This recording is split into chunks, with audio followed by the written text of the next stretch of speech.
Hey Ben, what's the Aztec Safety online e-learning website again? Yeah, that would be aztecsafety.com. Fire extinguisher and firefighting, we'll send that one to Paul. Ah, now here's a course I should probably take. Conflict resolution. Power line safety. Yeah, I thought it might help me with my line calls. Did you know this Aztec website has over 100 safety courses? Jeez. Aztec Safety online course. Ground disturbance. Could have used that a few seconds ago.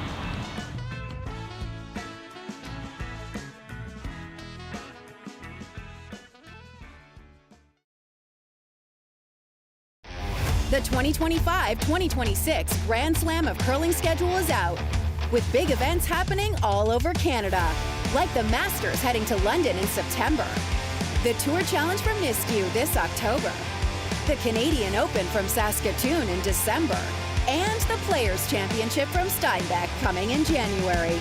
Early bird weekend and full event passes on sale now at gsoctickets.com. Let's rock! Aztec Safety is #1 for online safety training. Aztec Safety is the proud sponsor of the Aztec Safety Challenge, the #1 event on the World Curling Tour. And Aztec Safety has been a proud sponsor of Team Jacobs on our quest to represent Canada at the Olympic Games.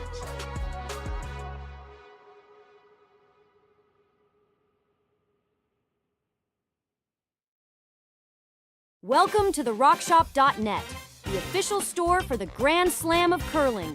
Whether you're looking for the best hats, stylish clothing, fun toys, or unique accessories, the Rock Shop has it all.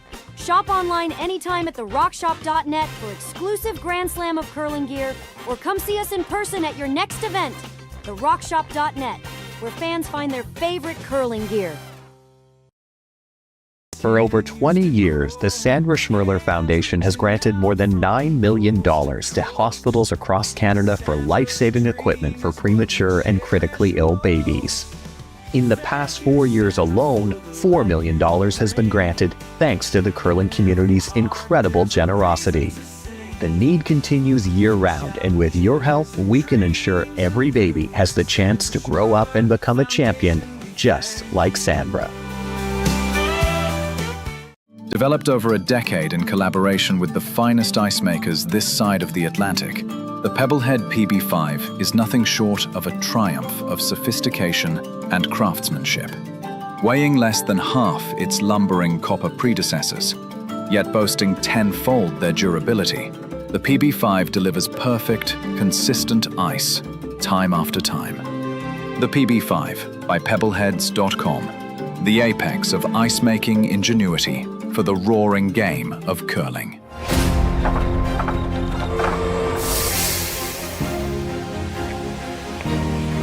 I have an idea.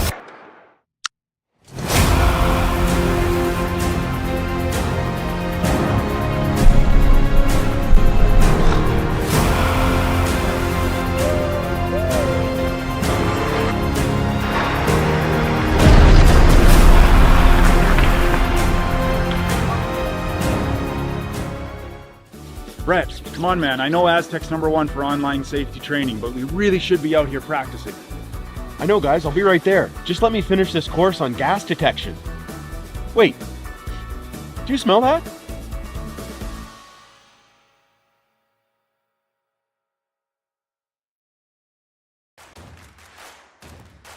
Imagine being able to stream every curling game from every sheet from any event, be it your Wednesday league game, bonspiel, or corporate event. Curling Stadium offers an all-inclusive streaming solution featuring high-quality cameras, ease of use, great reliability, and minimal installation, offering your sponsors customizable ad space on your streamed curling games and being able to sell video packages to your corporate events for increased revenue. With Curling Stadium, you can stream to any device, be it your mobile phone, tablet, or computer. Push the feed to your desired platform, be it Facebook, YouTube, or any other social media. Curling Stadium is simply the way forward. Where it's commonplace in other sports to televise every game, we want to do the same. Curling is a global sport, and it's time it gets the coverage it needs. Make your curling club the next Curling Stadium.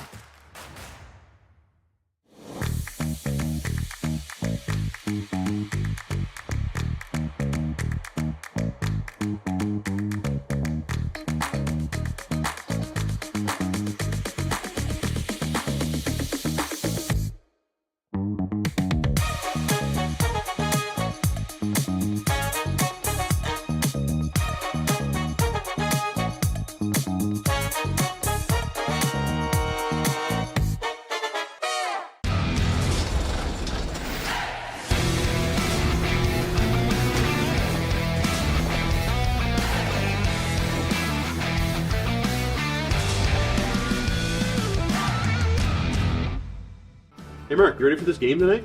Yeah, I'm excited, man. Cupsy, what are you doing over there? Don't worry, boys. Was just on AztecSafety.com, took a fire extinguisher safety course. Paul, I'm putting out the fires from now on. Woo!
Aztec Safety is #1 for online safety training. Aztec Safety is the proud sponsor of the Aztec Safety Challenge, the #1 event on the World Curling Tour. And Aztec Safety has been a proud sponsor of Team Jacobs on our quest to represent Canada at the Olympic Games.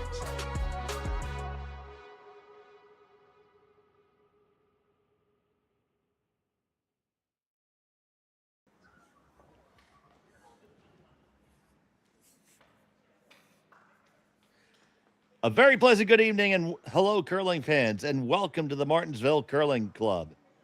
It's the Grand Slam of Curling Canadian Open Tier 2 here on Curling Stadium. We have this matchup this evening between Andrew Stopera and Kevin Cooey. It is Kevin Cooey with the hammer, Team Stopera throwing the Red Rocks. I'm Dave Schmel. I'm joined by Sean Joyce. Connor Sims is our production today, and we're happy to have you here with us. So, Sean, this is my first look at the former Team Dropkin with Stopera at the helm. Yeah, mine as well. And to be honest, I can't recall even how. I remember when Corey made the announcement that he was going to step away for the rest of this season, but I don't remember. I don't know how many games these guys even have played yet under this particular configuration. Yeah, it certainly hasn't been too many.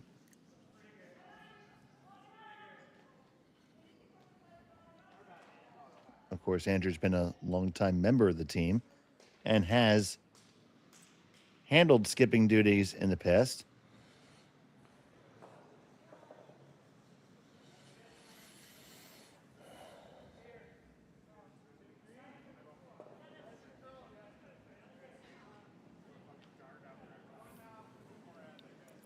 And of course, with that exit, brings in another player.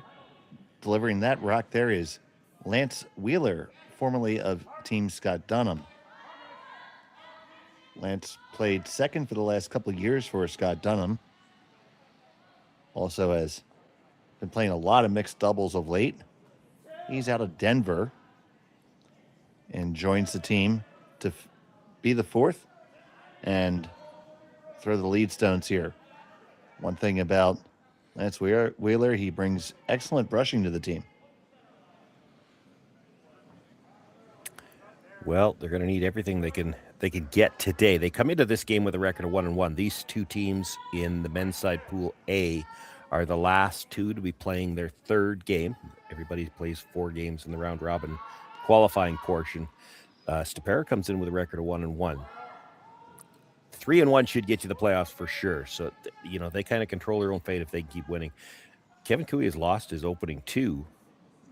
He is in must-win territory, and then probably even at that, at 2-2, you're kind of hoping for tiebreakers, and you better have a good draw to the button score, because that's the tiebreaker. There are no tiebreaker games. You'd have to hope that 2-2 ends up tied for the playoffs, and that you've got a really good draw to the button. And to that point in our pregame practice and during the last stone draws, Kevin Cooey did pin it today, so that would help his score. It would give him the last rock advantage here in the opening end as well. Let's see, making that shot around the outside there, and they lie 3. And to our chat's point, Lance did fill in with this team. Well, filled in with Team Dropkin a few times during their injury, so he's not a stranger to them, Sean.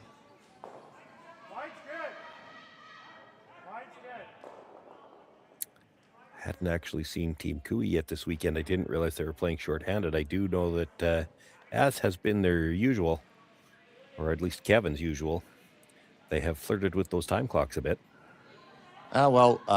Carrick did play earlier in the week, and the game I called earlier with them, Carrick did curl. Well, this is interesting because Kevin's going to throw the 4, 5, and 6, and it looks like Tyler's throwing 7 and 8. They're trying all kinds of different things here. I don't think I've ever seen this one. No.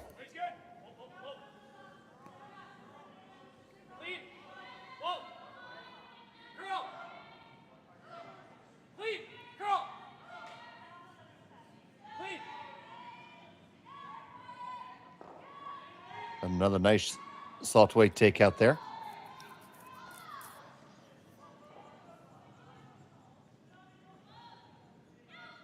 So Tyler Tardy in the house for his skip. Yeah, they're just trying to establish one around that corner guard. They're not terribly worried about the rocks in the middle. The rocks at the edge of the 12-foot actually could help them, depending on where they put this stone.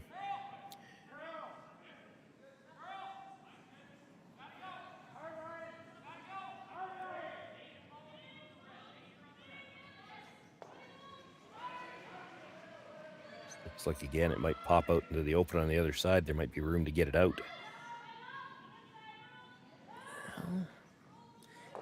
You might have to come off the red to have a good go at that one.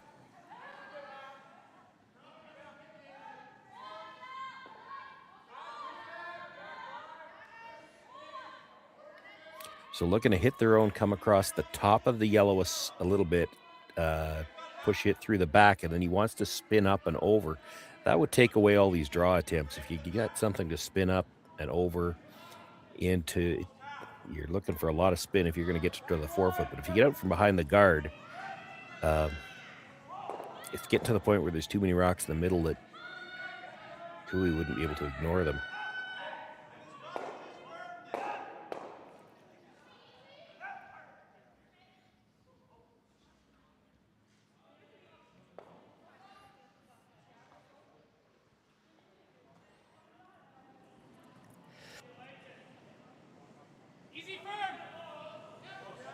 So here, easy firm, the call.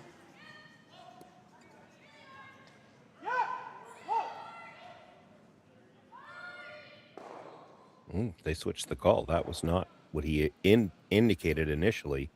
They take the back one, but freeze is still available now. Straight draw.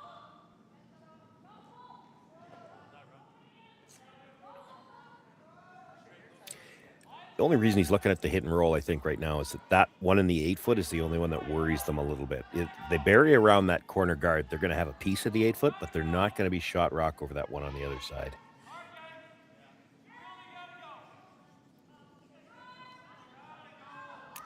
Now, you get it perfectly buried where they can't get it out. It doesn't matter that you're not shot rock yet. You can deal with that one later.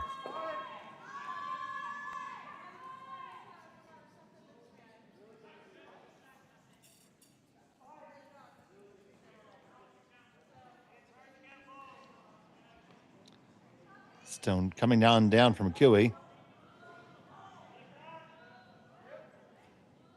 This needs to keep on going. It's a second shot. Yeah, that's really good. Leaves a piece out, but now you can see to make any kind of play on it now, it's going towards those yellow ones sitting in the 12-foot.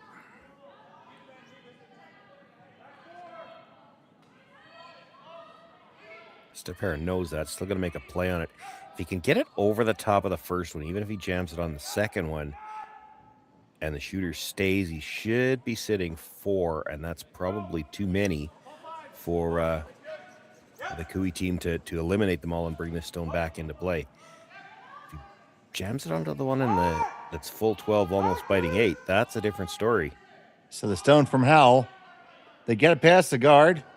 It will jam, but where does it go to? Not the one they wanted to jam it on. You're one double away from putting it on the scoreboard. Now, that first double's not available right now because it's going into the other yellow. But you could hit and sit to the corner of it and then have a way to get it out later. That's what Kevin's looking at. Tyler likes the double through the middle. That's good too. I'm just not sure you can roll in far enough where this stone that you're about to throw is ever a factor. You might be able to. So this is Cooey's last. Once again, Kevin Cooey throwing the middle stones this evening as they play three-handed.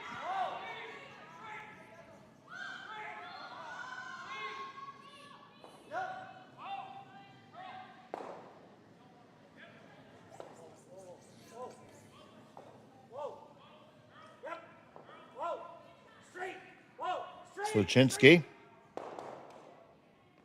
They make the double and kick the other one out. Slide another one in to guard theirs. I think that's a pretty good result. Yeah, the shooter, it was going to be tough to get the shooter in a position where it could ever count, but it does offer a little bit more protection for that Yellowstone biting the edge of the 8-foot. Andrew thinking about taking a pass at it. It's dangerous to take a pass at it now. Because if you ever touch the one that Kevin just threw, you're pushing it in for likely second or third. And then it's an open hit to sit 3. So it's dead going to freeze to it.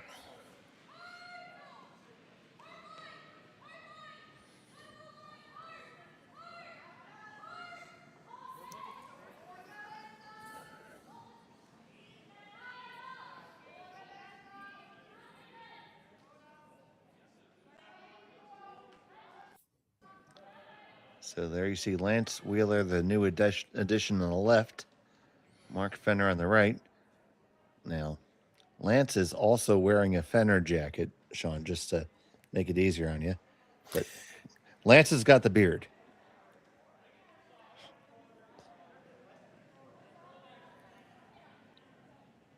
The most bearded member of the team. Can't hold a candle to you, though, buddy. That's the minimum allowable amount of whiskers on the face to qualify as a beard.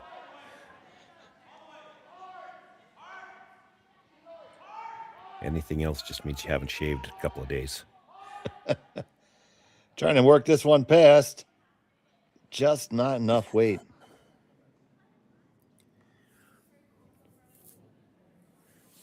Probably not so terrible. It's not terrible because, here's you can see the dilemma that Tyler's got here. If you hit and roll to the outside edge, there's a chance that Stopera plays the slash on the one he just threw, slashes it onto shot stone, and sits buried. If you stay there, he's got the crosshouse double. So, it's kind of pick your poison.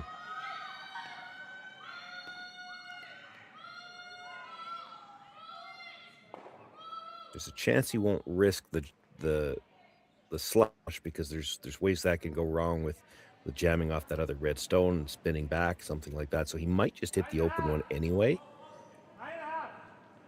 But you can see why they were thinking about what to do here. So first at 2 for Tyler Tardy. Got to stay for shot rock here, though. That is not going to stay for shot rock. It goes away. Ton of weight to throw for that shot. Well, thrower's choice again. You could play the slash. There's a chance that's coming off the red. You could come at it directly because now if you touch that yellow on the way by, you're not pushing it into the rings. You just push the red further in. It's still going to give up a shot for 2. Or you could just tap. Same shot you just played. Just try to tap your red one up. Sit shot rock. Seems to be the least risky shot of the menu there. Yeah.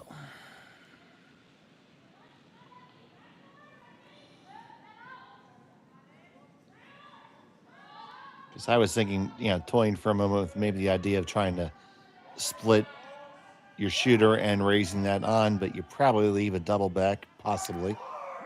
Yeah, that's the scary thing about that. It's the whole Cooey team. Doesn't matter who's throwing last. They're so good at the angles for the doubles and such.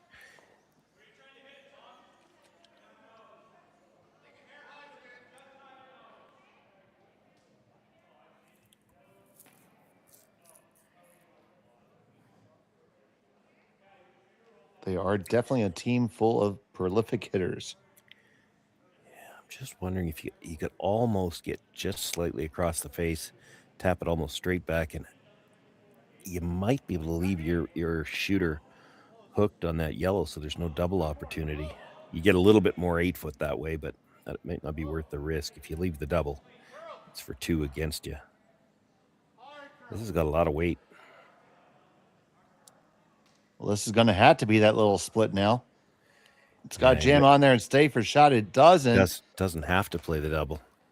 Nope, it's just an easy hit for 2. So now, as our colleague Gord would say, you got to put that one in the bad bucket.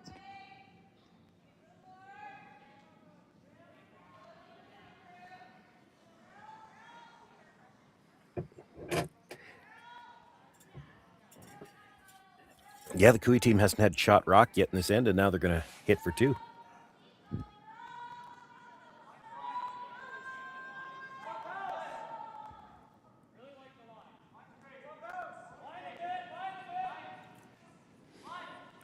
So Tyler Tardy, final stone of the opening end. Looking to get a deuce.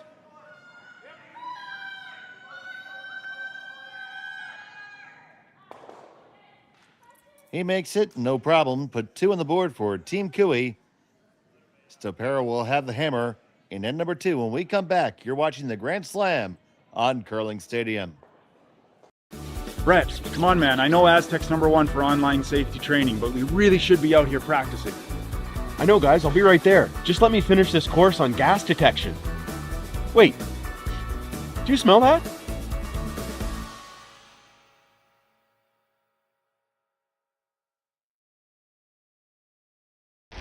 The 2025-2026 Grand Slam of Curling schedule is out, with big events happening all over Canada, like the Masters heading to London in September, the Tour Challenge from Nisku this October, the Canadian Open from Saskatchewan in December, and the Players' Championship from Steinbeck coming in January. Early bird weekend and full event passes on sale now at gsoctickets.com. Let's rock!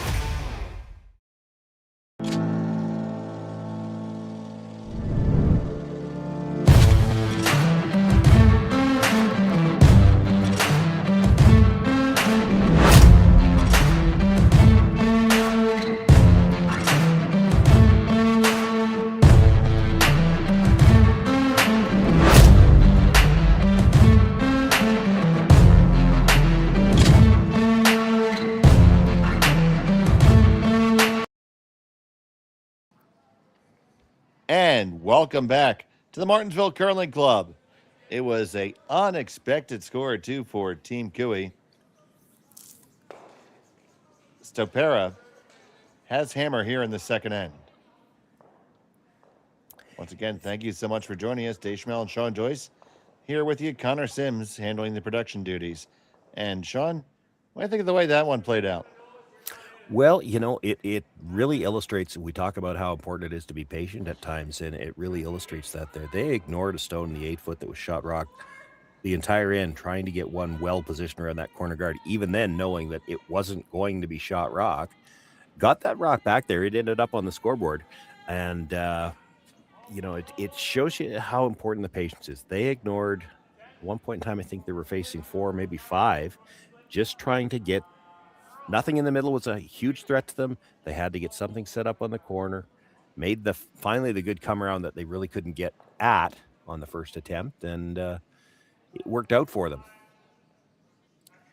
Just too often you see a team that might start to see, oh, there's 4 or 5, we better hit something. You change gears, now you're going to end up forced.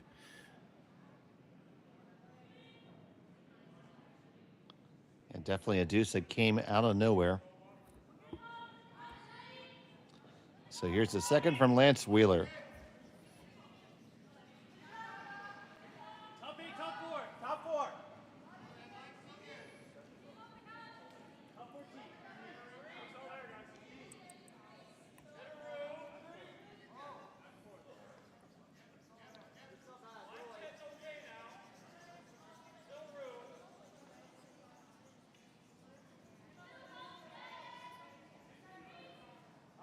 Nice come around, probably a 1 stone too high, or too deep rather. Yeah, you still have to be careful with this one. That's still a free guard out there right now. So here comes Sluchinski.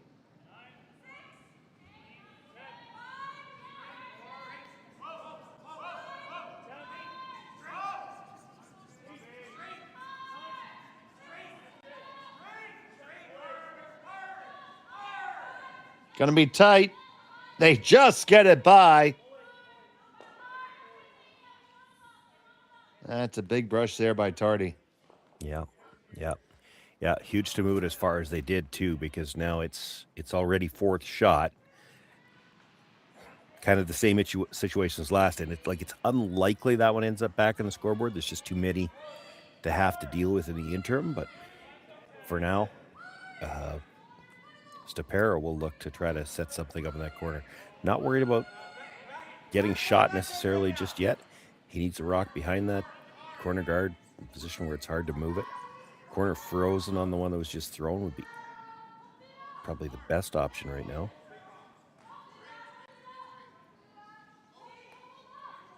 Could move it a little bit.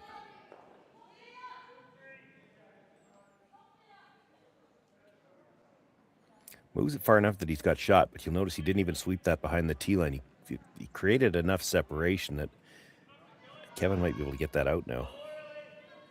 Would have liked to left them closer together, even if he wasn't shot just yet. And Team Stopera is really trying to screw us up with Wheeler. He's wearing a Mark Fenner jacket and a Andrew Stopera shirt. Good thing he has a beard, which is, according to Sean, minimally acceptable. Well, it's the minimum requirement to call it a beard. So would you say I have a goatee? Well, I haven't seen you lately, but maybe. It would qualify as that rather than just scruff or forgot to shave. I can pull on it. See, for instance, and I'd have to get more of a close-up to be sure, but to me, it looks like Andrew Stopera just hasn't shaved in a couple of days. That's not a beard yet.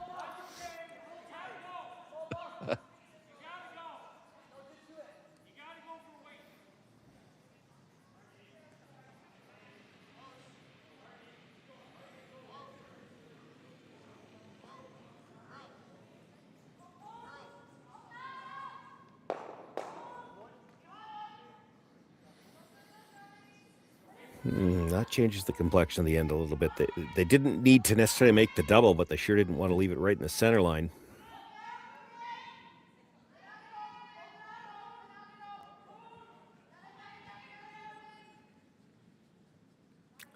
No hesitation here from the Cooey team to go after the corner guard. And I don't know if he's going to try to hit this thin, come across, get the double on the one that's just thrown. If he could and stick his shooter right there, he'd have the shot rock dead buried. It's going to go all the way across the top.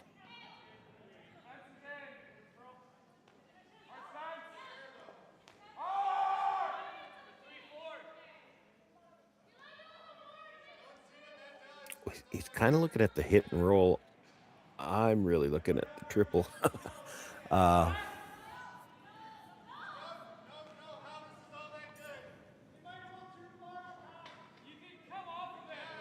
Yeah, I see that 90-degree angle, Sean.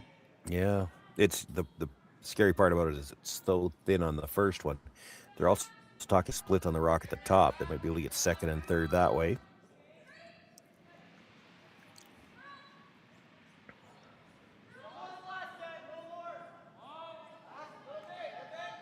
Hack weight the indication. Yeah, just try to make the play on the shot stone and roll over in front of the second shot stone somewhere.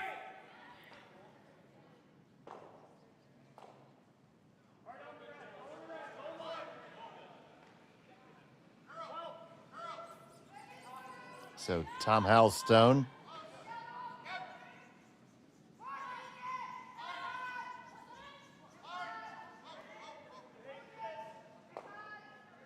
Just going to catch it. Can they lock onto that and stay? Oh, just roll off.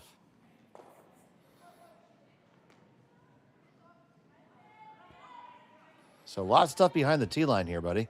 Mm-hmm. And Cooey looks to be sitting just two, I think.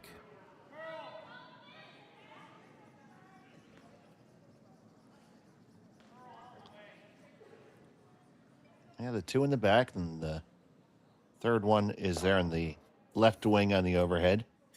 Yeah, all the biters are starting to be a little bit of a problem. If you just hit the one that's fourth shot in the 8-foot, you're just leaving another stone behind the tee line. I wondered if they might not take a look at that possibility of drawing themselves Not saying that's what they're going to play, but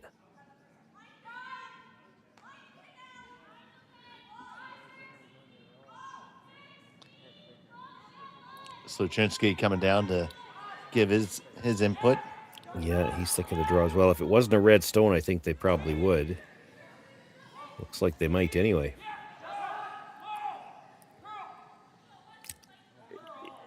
The red stone that would be the most obvious to hit is third shot right now. And the problem with hitting it is you're gonna create another pocket. They've almost got a pocket. I mean, they'd have to tap it back a little bit. They've almost got a pocket kind of right in front of Tyler right now. If you went over to the other side, hit the stone in the 12-foot, rolled into the 8, you probably leave a pocket. Everything's behind the tee line. Maybe we better get one in front of the tee line behind cover first. So many pockets, it might as well be an apron. Or a pool table.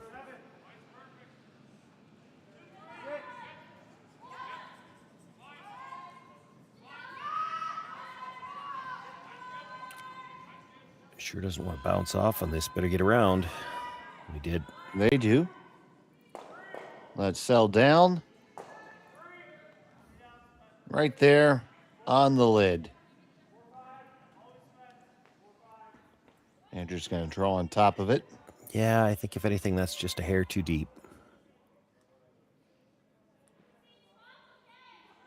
And it keeps him from hitting anything for now, which means all those little biters are even less likely now to come back into play. But this is a chance with just a little bit of a tap. Can still get into a good spot to score at least 2 here. Hear him calling T-line.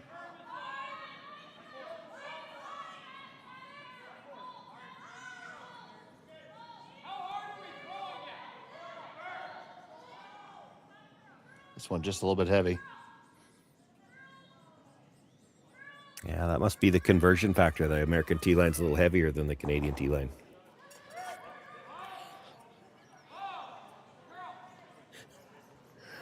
You're proud of yourself for that one, aren't you, Sean? I'm just waiting. I'm more proud of the fact that you got nothing to come back with. I know a lot of people are saying we have the best tee line. Oh man.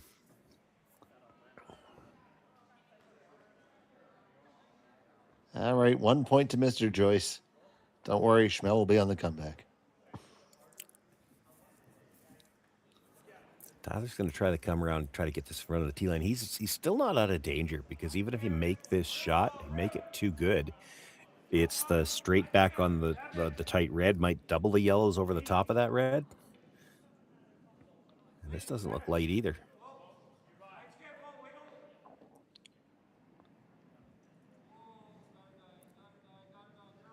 Coming in hard now, it is digging in.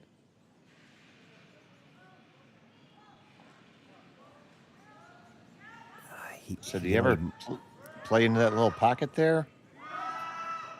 Well, you can come down to it again, try to throw this the same weight and just wiggle it, which looks like what he's going to try. Yeah, he called for like back 8 weight. It would be tempting to run the red back.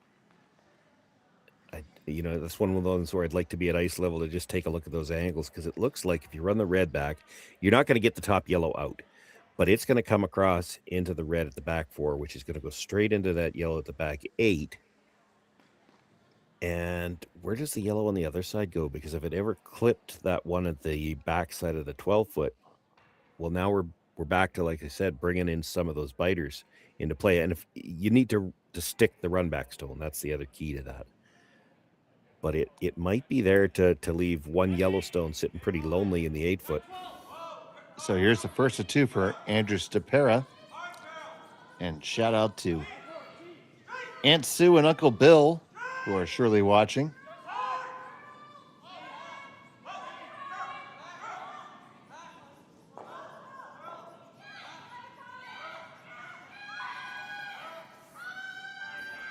So there you go, shot stone, and after a very aggressive zoom, it's all Connor's fault, by the way. Second rock and third stone belonging to Stopera.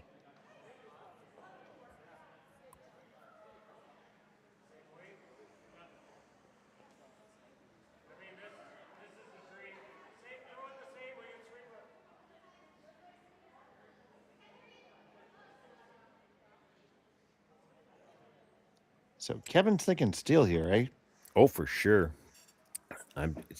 Even as they needed to get close to the nose on that last shot for Stopera. Like he's not in a great spot, even if he could throw 2 in a row. Like you might be able to make the slash double. You're losing the shooter. But if the last one was to jam, you'd be playing that just for a single point. Well, you don't get to throw 2 in a row either. If Tyler can get to the inside of this, and this is out there a long ways yet. Sluchinski going to try to work this over. Gets him moving a little bit. Going to stay on the outside. Ooh, opportunity here for Stopera to get a deuce. Well, at least it might be 3. I think that one that was just thrown might be third shot. It's close. It is extremely close. Now, you can't see a lot of this. Well, I don't know that you can see any of this Yellowstone, but there's enough finish. He should be able to get to it. He only needs to move it about 1.5 feet. I'm going to go with you, Sean, and say the yellow in the top is third.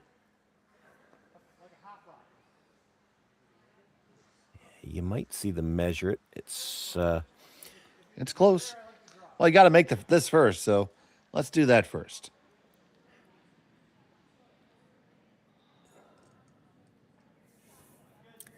If you didn't think this would go, you could try the straight back too. That's a little bit risky.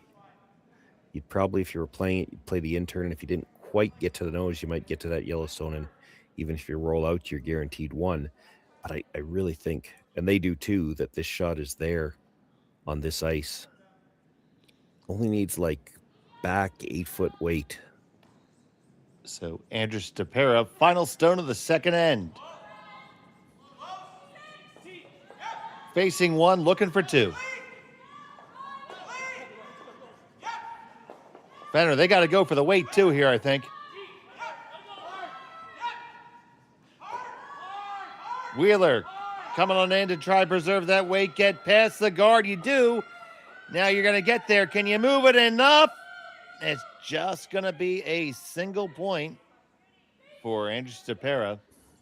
He cuts the deficit in half. Kiwi has a hammer in 3 when we come back on Curling Stadium. Welcome to the RockShop.net, the official store for the Grand Slam of curling. Whether you're looking for the best hats, stylish clothing, fun toys, or unique accessories, the Rock Shop has it all. Shop online anytime at therockshop.net for exclusive Grand Slam of curling gear, or come see us in person at your next event. TheRockShop.net, where fans find their favorite curling gear.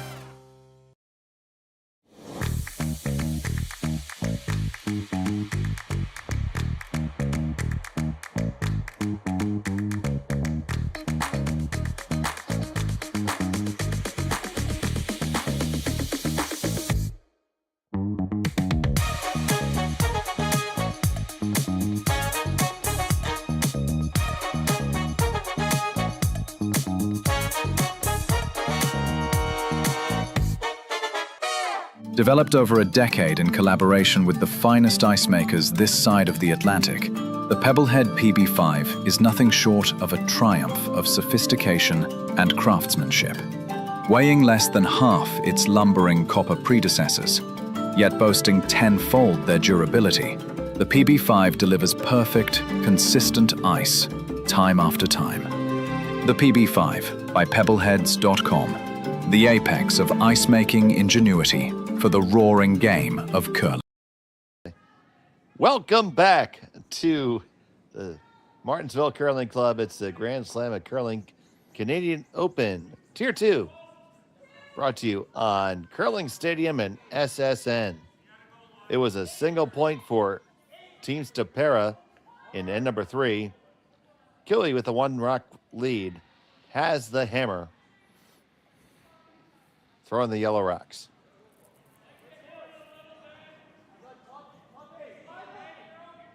And Shawnee, Andrew had a shot at that one. Yeah, he did. He only needed to move it a couple more inches. It would have been 2 for sure. He moves it 1.5 feet, we might see a measure. It did look like the yellow might have been third shot anyway.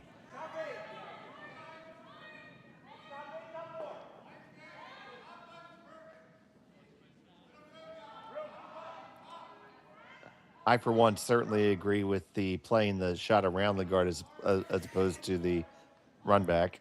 Yeah, well, I mean, it was obviously there, right? Whereas, even for instance, last week, the event that we did last week, not quite as much curl. Certainly what curl there was last week, it was on the finish. So, you might even try a shot like that. You'd still have to come tight by the guard. But if you're not sure you've got the finish to tap a rock on that shot, you could have played the run back.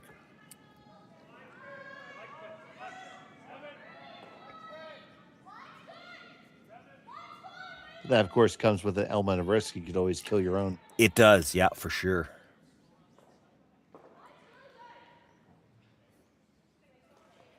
This one is hanging out there. And it's going to slide right on by.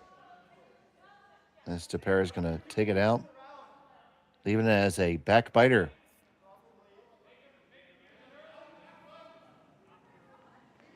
So now, opportunity to put the pressure on. We'll see how Cooey reacts to that.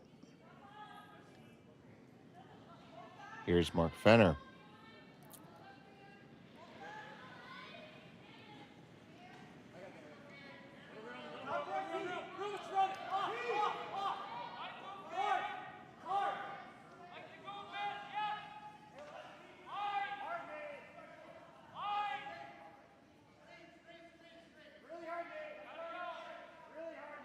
Now they're going to go to plan B. Yeah, they got kind of caught here. They were trying to make it curl and then realized this is deep as well. Yeah, it looks like that path might have keened up on them. Both teams going deep there.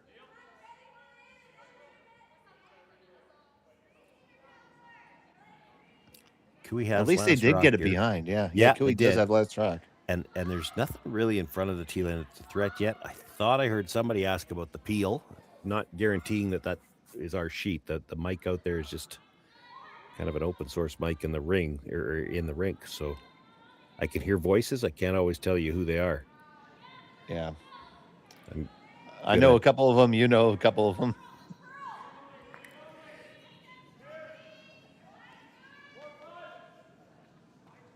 We know the women's voices aren't coming from our sheet. They'll be over on sheets 3 and 4. But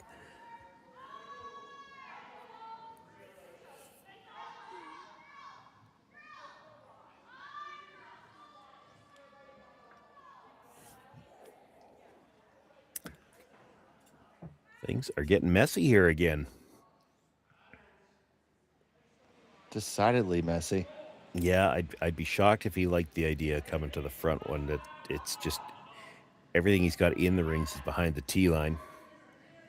Yeah, I think you have to just come to the top of the lid, right? Well, I mean, you don't have to. I guess part of what he's thinking, if we come to the top, he might be already expecting that Cooey's going to start peeling. Like they thought about it last time. Now everything's staggered at the front of the house.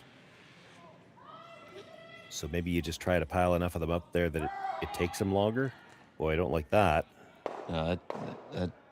Hard not to line that up to kill the one at the back.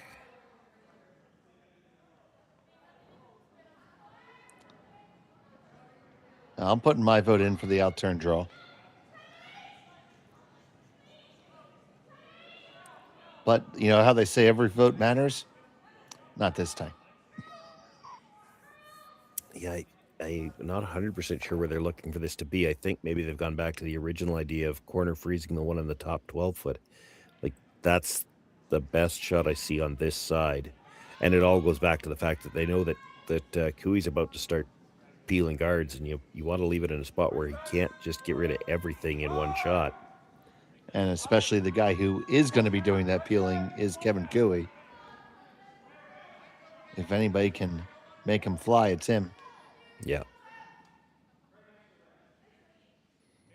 Yeah, they're playing this as a long guard, actually. This is not going to be long enough. So he'll go the first one over the top of the second one. He'll try to slash it back, and you actually might get that yellow in the 8 foot. If he does, there's a chance it's going back directly onto shot stone.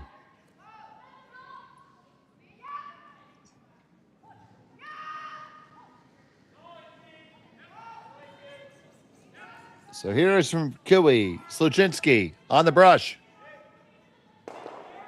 One over the top. It's the other one. And one, two, three, four. Sayonara. Auf Wiedersehen. Goodbye. Let's see that again, Connor. Yeah, not quite as much of a bonus as he maybe was hoping for. There was a chance if you hit it right, you'd drive the yellow by the other and into the reds at the back. But he's happy to get those two yellows at the top of the 12-foot as well. They were just basically amounted to a staggered guard on the two stones at the back of the 4-foot. What a weapon that is. Makes you almost wonder if he shouldn't have been thrown in the middle of his whole career. I kid, of course. He has a lot of success. The double corners could still end up being scary as well. Oh, for sure.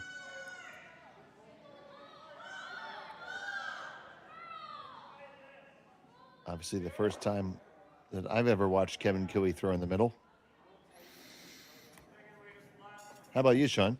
I'm trying to think back to remember because he did play some interesting lineups, but I don't think he was ever throwing third stones that I can recall. Makes you think, though, doesn't it?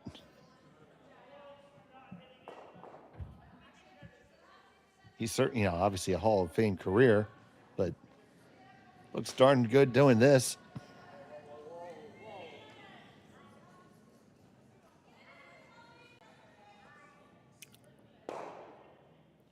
Oh! Just whiskered it by. Well, it kind of took away the outturn path to get to the, or I guess it will be the in-turn path because it'll be Tyler Tardy that has to get down there, the lefty.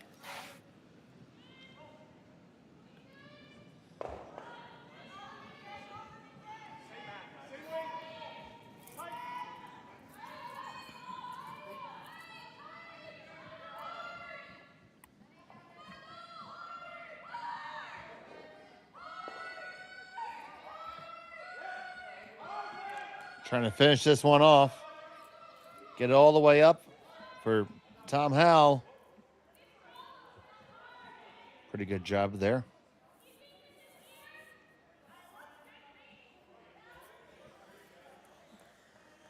Okay, we have a comment from the chat saying that he played third for Johnny Moe. Well, I know he played with Johnny Moe.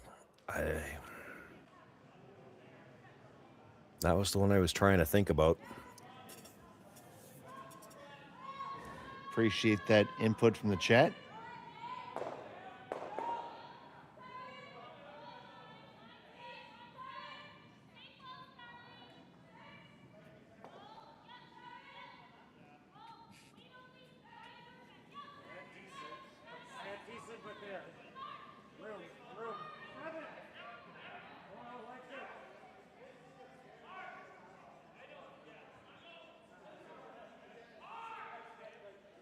Sluchinski hard in the sweep.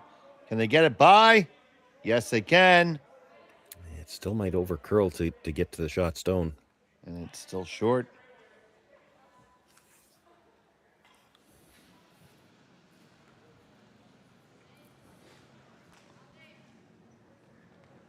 So you like the corner freeze? Yeah, it's not bad. It's one I'm not even playing. I'm getting caught up as much as anybody else. It's like, you know how well this team hits. So you're always looking over your shoulder like, what angles has he got right now? Like, there's probably a port there right now. Yeah, get to the that's yellow. Just what I looked at too, yeah. Yeah, get to the yellow and it's a double on the reds.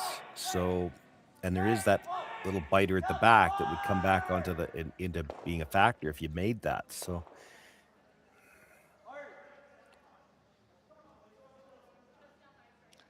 You see the timers there in the background.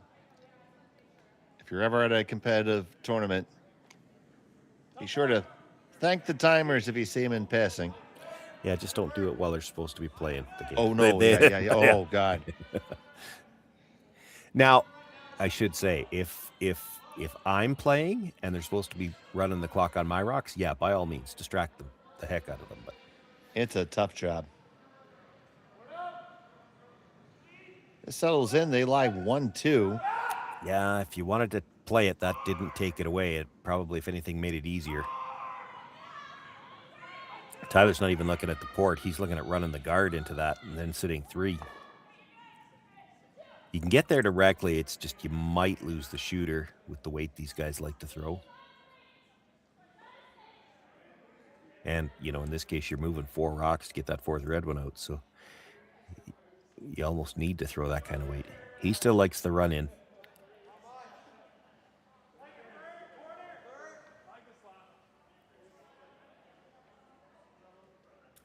So yellow onto red, onto red, onto red.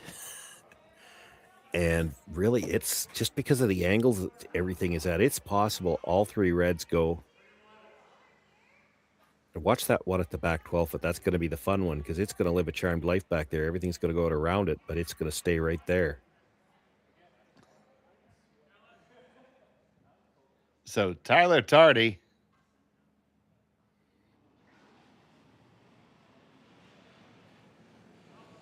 looking to make some happy music here.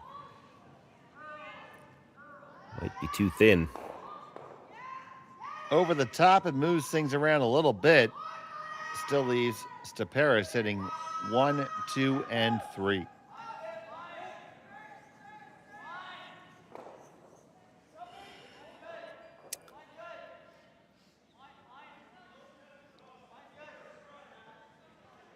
I don't know if you can bury this one, to be honest. I mean, you physically you can, but if you bury it, I think Tyler could come off the one on the edge of the 4 foot, hit the one at the back of the button, and spin up. So I think you almost want to leave this just fully open, and you'd force him to play the wide out turn draw, or the in turn, I guess, for Tyler.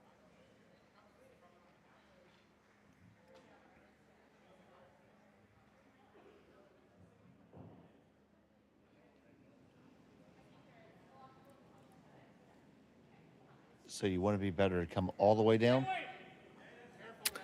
Well, I think it's definitely deep enough. You come all the way down, he's going to have a draw. Then he could play it for me to turn. Thrower's choice kind of thing.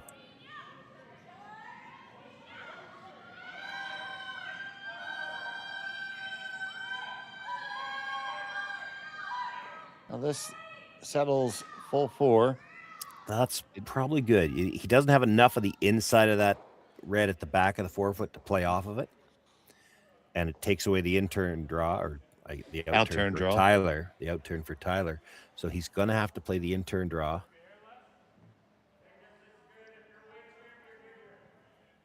Probably has to try to get all the way to the back when it's not even the guard that's the issue. That's the issue is going to be the stone that was just thrown. You could get by the guard by 4 or 5 inches and still rub that one at the top of the 4 foot. So facing 4. Yeah, and the way it finishes, the angle between there, the port between the corner guard and the stone in the top of the 4 foot is smaller than it looks. Final stone of the 3rd. He needs a piece of the button. Sluchinski looking to carve this one in. Can he carve it far enough? Now bring it straight. And Tardy gets it done. Single point for Team Cooey. They lead by 2 to pair with the hammer wound. We come back on Curling Stadium. Hey, Mark, you ready for this game tonight? Yeah, I'm excited, man. Cupsy, what are you doing over there? Don't worry, boys. Was just on AztecSafety.com, took a fire extinguisher safety course. Paul, I'm putting out the fires from now on. Woo!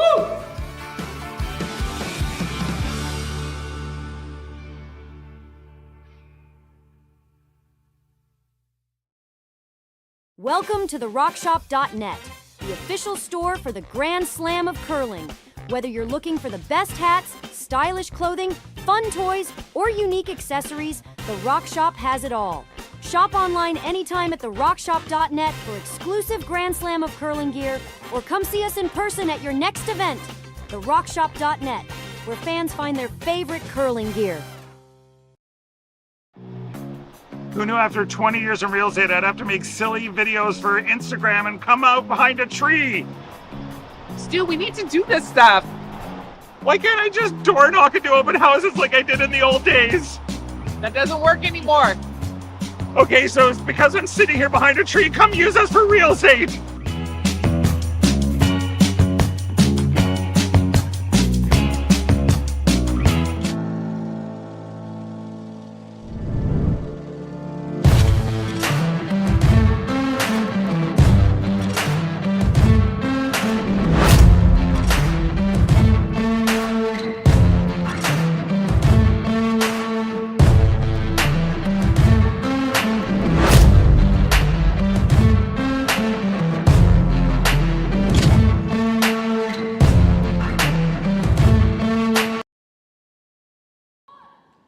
And welcome back to Martensville.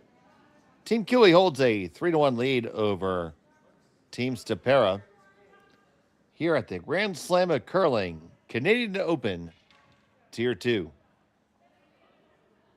And Stopera was able to get the force on Kiwi there in that last end. And try to get a deuce here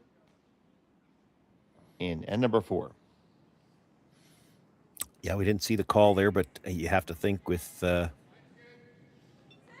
the lead here, Kevin Cooey probably happy to throw that first one into the rings. They've had some struggles here early in this game. Aaron Sluchinski, not normally a lead, but you know, the other side of that, prior to joining this team, he would have been a skip for quite a while, and he's used to telling the lead how easy his job is. So really, he needs to pull his socks up here. This is making skips look bad. Well, you got 3 skips on this team right now. Tardy's done his share of skipping, of course. Yeah.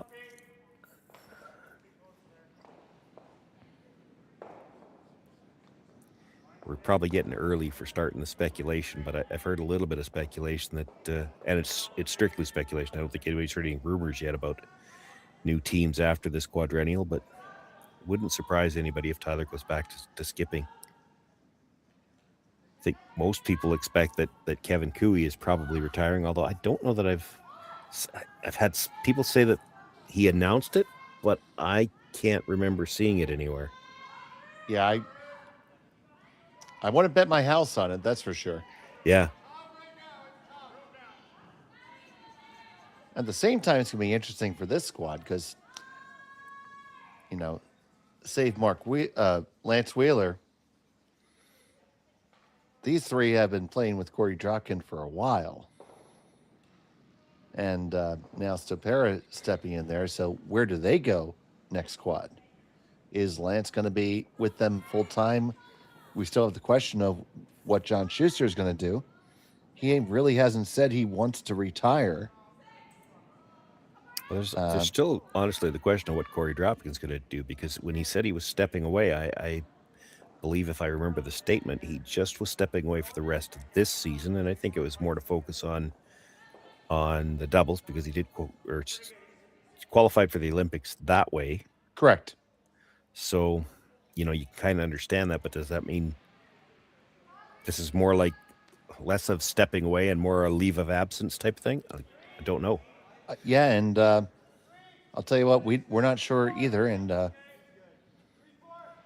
it's going to be really interesting to find out because so many moving parts. You know, Colin Huffman has indicated his desire to leave competitive curling. And so that leaves John Schuster without a key element. So, as always, after every quad, there's lots of moves, and it's going to be interesting on both sides of the border for sure.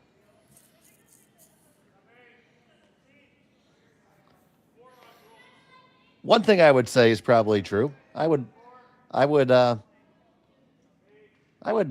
foster a guess that Team Casper stays together. Yeah, they might be committed now.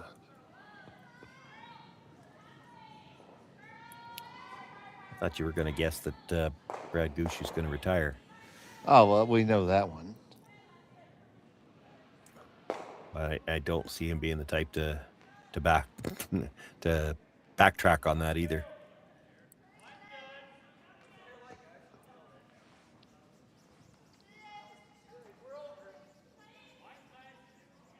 So, yep, got a comment in the chat there.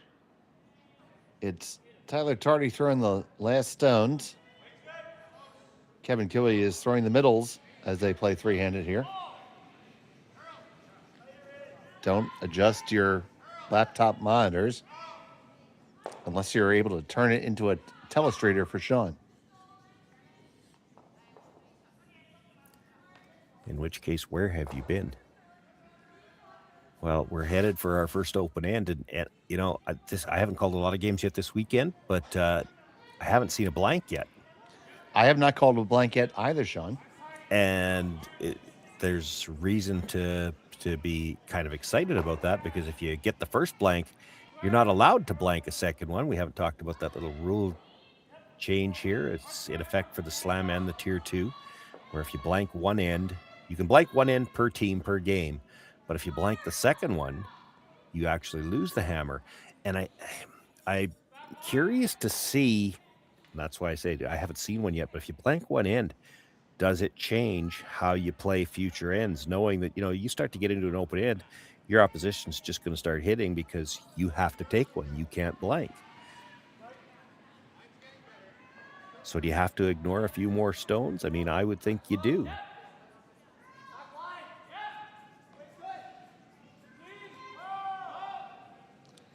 And the other dynamic that is that there is no extra end until we reach the playoffs. A tie will be settled by skip stones. It's a draw to the button. And that certainly can affect the way the last, I wouldn't even say just the last end, the last two ends. In fact, I saw a women's game, was that the one you and I did last night? Where it even affected the way she played the sixth. She took one in six, leaving herself one down. She had a blank opportunity in six, took one, so she was one down playing seven, and I think had to be thinking that, well, she didn't want to blank six, take 2 and 7, and be coming home tied up without the hammer. So, you know, it changes. You got to work forward a little bit. When you know there's no extra end, it changes how you want to position yourself for those last couple of ends in a close game. Correct. In the last draw that I called, Jacques Augier actually intentionally gave up a steal of 1 to take the hammer down 1 in 8. And I've speculated that there would be situations where that would occur too. You got a choice between taking one or giving up one. You give up the one and you've got the last rock. If you manage to score your 2, you win. If you just get the single point, you're into the draw to the button. And if you take the one, you're on the other side of that scenario. Really, the guy with hammer and 8's got the huge advantage that way. Whereas under the traditional format, most teams are going to opt to be ahead rather than behind. You still win the higher percentage of games that way. But yeah, it's interesting to watch how it affects the last couple of ends. Yeah, that game between Team McDonald and Team Maeda was fantastic in our last draw. If you weren't able to catch it, I would recommend you give it a quick view. There's a lot of great shot making. Not going to give up the score. No spoilers here.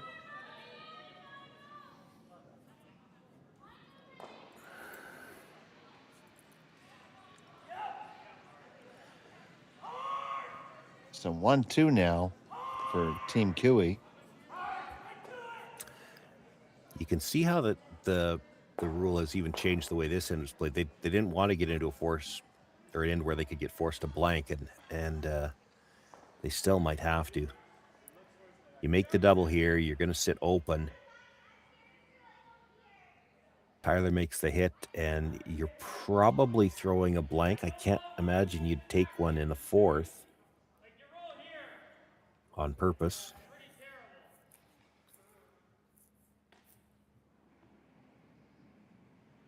It is only an 8-end game, so the other factor in it too, when you look at this is the score in the fourth end.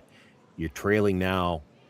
If you had to blank the fourth, There's only 4 ends left. You're down by 2. There's a pretty good chance you're never going to blank again anyway. If you got into that situation, you might be forced to take one just because of the scoreboard.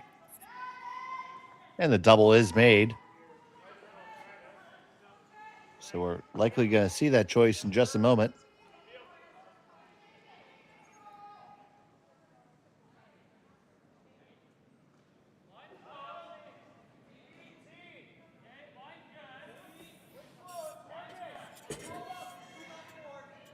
Tyler's going to give it a go to make the roll in behind cover here.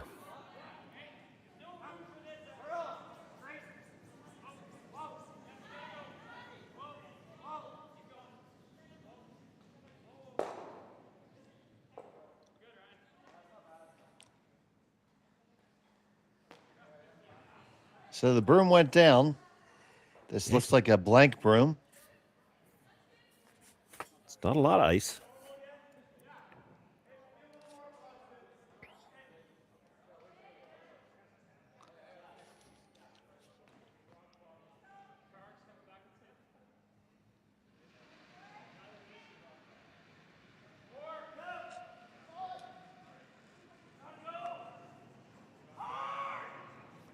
Final stone of the fourth end, Andrew Stopera. Wheeler on the sweep. And the blank is in the books, so we have our answer. 3-1 lead at halftime. Stopera has a hammer when we come back. You're watching the Grand Slam on Curling Stadium.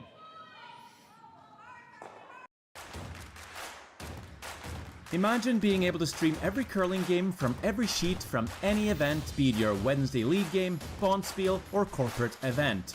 Curling Stadium offers an all-inclusive streaming solution featuring high-quality cameras, ease of use, great reliability, and minimal installation. Offering your sponsors customizable ad space on your streamed curling games and being able to sell video packages to your corporate events for increased revenue.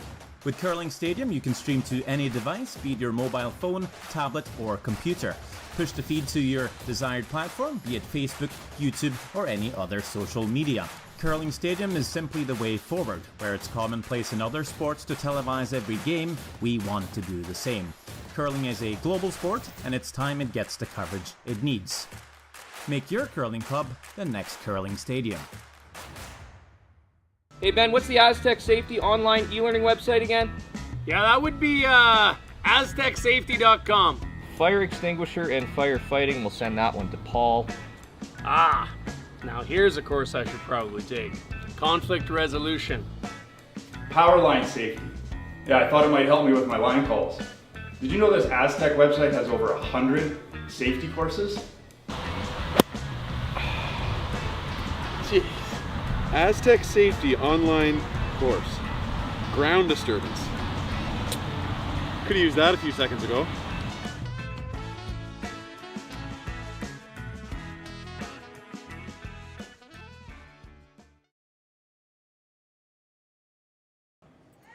And welcome back to Martensville. It's the Grand Slam of Curling Canadian Open Tier 2. Brought to you here on Curling Stadium. I'm Dave Schmel. I'm joined by Sean Joyce. Connor Sims is handling our production duties this evening. Stopera blank the fourth is only blank available in the game and carries the hammer into end number 5.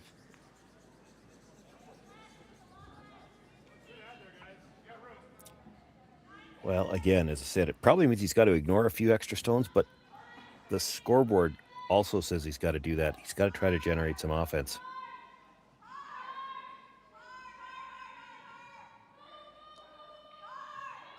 In an 8-end game, we're even kind of late, where even if he had the option to blank again, you're 2 down playing 6. That's a tough spot to be in. So you can't worry about odd versus even ends here. You got to try to score. Try to set up your deuce here.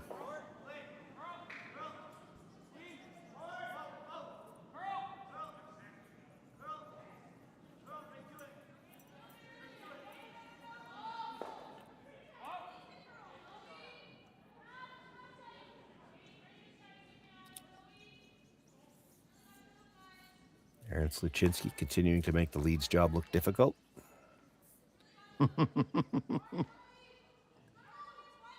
after telling them for years it wasn't.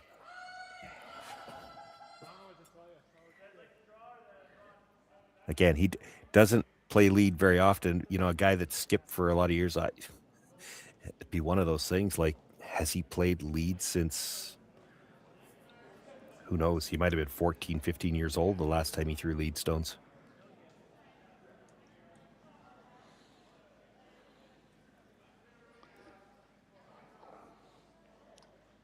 Well, so, as somebody who plays back end a lot myself, I find it kind of cathartic and relaxing to just make sure I make my shots, sweep my rocks, and get the best line and speed of ice I possibly can, and not to worry about too many of the other bits and pieces. But it's a team game. Every spot has its role, and that lead is so important, especially at this level. Bad lead stones leave you chasing all end. Yeah, for sure. They called this as a guard, but I don't think they'll be heartbroken if it slides into the rings. Well, I hope not. It's another one of those ends where, like, we talked about the fact that, you know, Stopera needs to generate some offense. Cooey can continue to play defense. He's probably going to peel a corner guard in the next attempt anyway, unless they leave enough of this that he can go after it directly.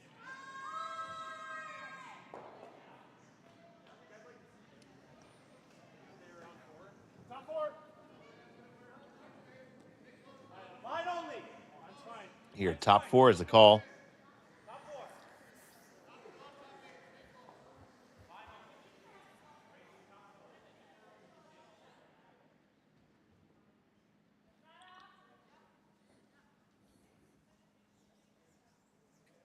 And, you know, talking about leads on the other side, the new lead for Team Stopera, Lance Whaler plays a lot of mixed doubles, so not unfamiliar with throwing a large number of draw shots. So almost like a natural fit if you had to, you know, a strong mixed doubles player is probably always going to be able to play lead pretty well.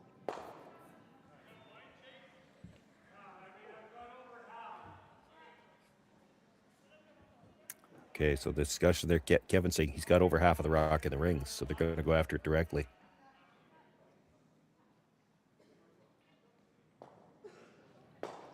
Going to try to make this one around the outside.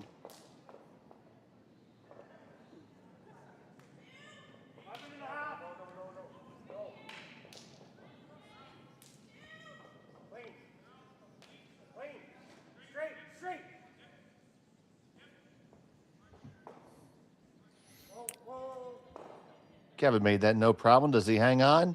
Yeah. No, he doesn't. And sweeping for straight there because they didn't actually want to get to the nose and leave it where they could freeze to it. He wanted to stay out in the open.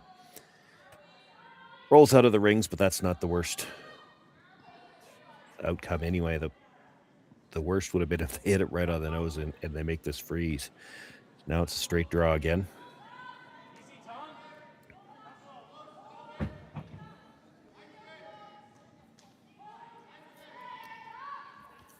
Good line on the last one, just needs to stop a couple of feet earlier so it doesn't poke out into the open.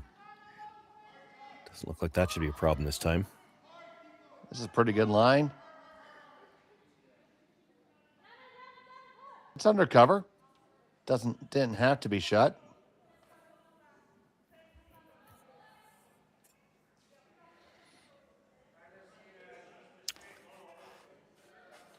You peel the guard in front of it. You could peel the other corner and try to end up with your shooter into it.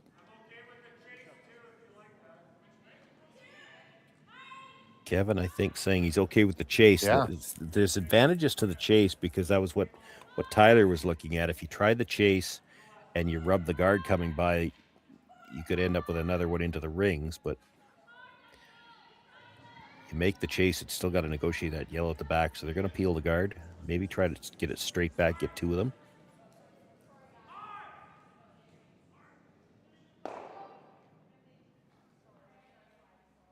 Well, there's a one over the top there.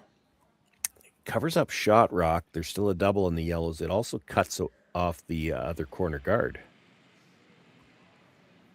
So Andrew electing to come in. What do you think about that, Sean? I think it's all he's got now with that cutting off the other. I mean, you can play the double in the yellows. The problem is you're not going to be in the rings. Then Cooey hits the open redstone, and we're getting back to, potential blank in an end where you're not allowed to blank.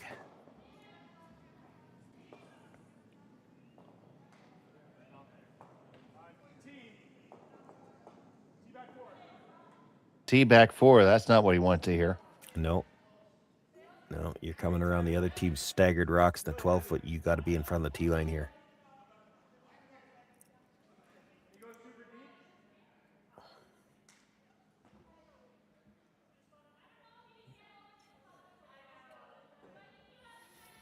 That little bit of sweep was, that little bit of sweep before the guards was just to make sure that it didn't rub, because if it rubs, it pops out in the open, then they hit and roll behind.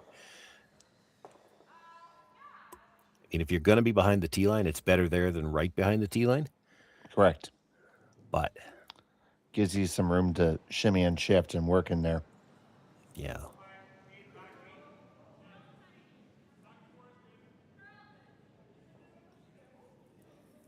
Kevin doesn't have to play all the way down to it, though. He's got, again, the two yellows in the top 12-foot are slightly overlapped. So if he can get one in front of the tee line in behind those, there's no real good way to get at it.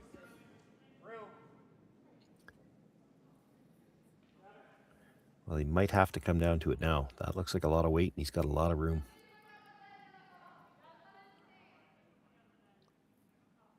Haven't put a stroke on this yet. Can Stopera get it past? He get it past, it's huge. Just a little short of it. Doesn't change the call, though, right? Shouldn't. The call should be to the top of the house. I mean, he looked at the tap, but you play that, you're just, anything behind the tee line, you're one shot away from losing all of them anyway. Yep, he's settling in the top of the house. You got to be the first one in the front of the tee.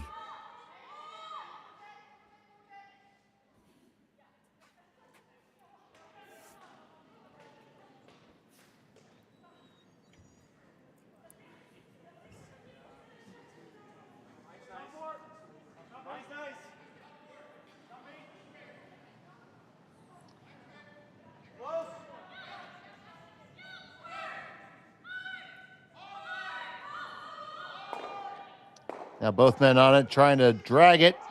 Yeah, got to go for line a bit. They get past it, and they come all the way up into the full 4. Good brush. Very well managed stone, I think. Yeah, they put that in a very good spot. Tyler would love to get right on the corner freeze. If he's right on the corner freeze, then he's always got the in-off on that red. Leave any separation, that could be a tougher shot. You can't afford to bounce off, because that would give Stopera the chance to come off his shooter. But you get the corner freeze, and it's tough to find a path where Andrew could get a second one in there, and this rock is still dangerous. I don't know how he deals with it. You got to lock it on the corner here, though, to put that dilemma in play.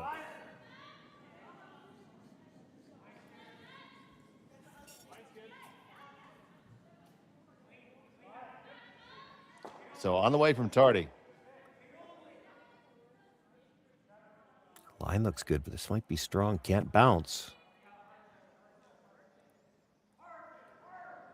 Yeah, they waited too long to make a plan B call. He actually was heavy. Could have come right around everything.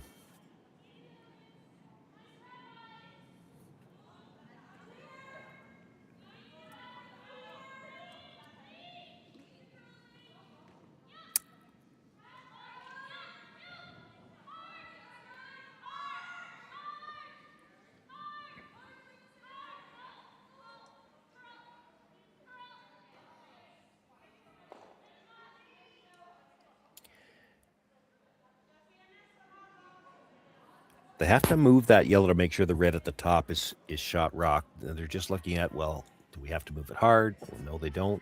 Whether they want to try to keep the shooter. They're trying to get nose. which is good. There is an option to play the double over the top on the one at the back. Not saying I'd play that, but I would have at least looked at it. Just because it's an easier shot than this is. This is definitely there on this ice. Oh, I think so too. I don't think you ever want to just dead freeze, though. You dead freeze, Tardy is probably still sitting shot, and he's going to guard.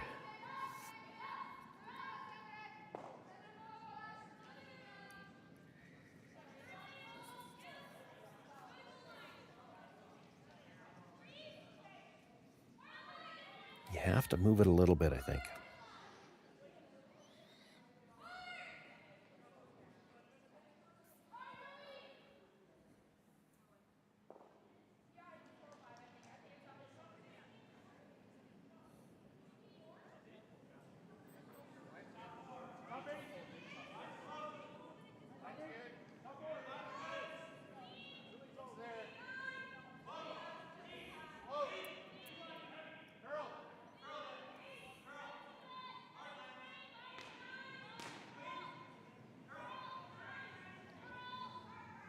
This one comes on up, makes contact. Yeah, did he leave enough of the outside one to play the double? Maybe not. We'll see. It's Cooey shot stone right now.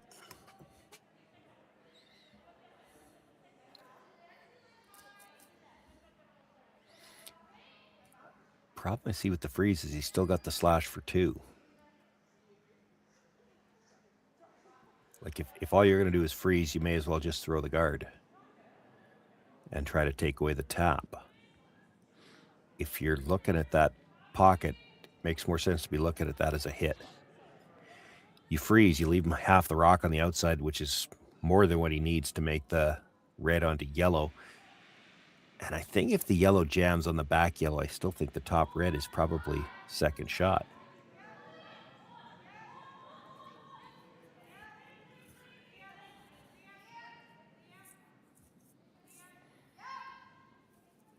I just don't think there's enough air by the guard. I don't think they do either. Like he can roll towards the red on the center line, but I don't think he can kick it out.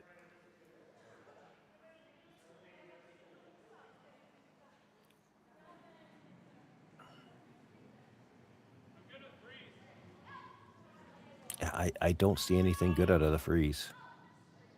It's funny that they haven't even talked about the guard.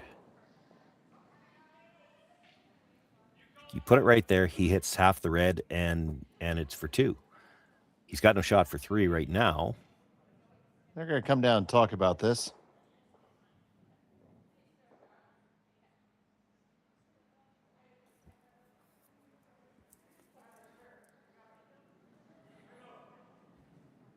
Going to call their timeout and talk about it. He's got the angle running on the red too, so I mean you can't take everything away, but you know, you make the red onto the yellow, it's jamming on the back one, I think pretty solidly, so I don't see a shot for 3 there.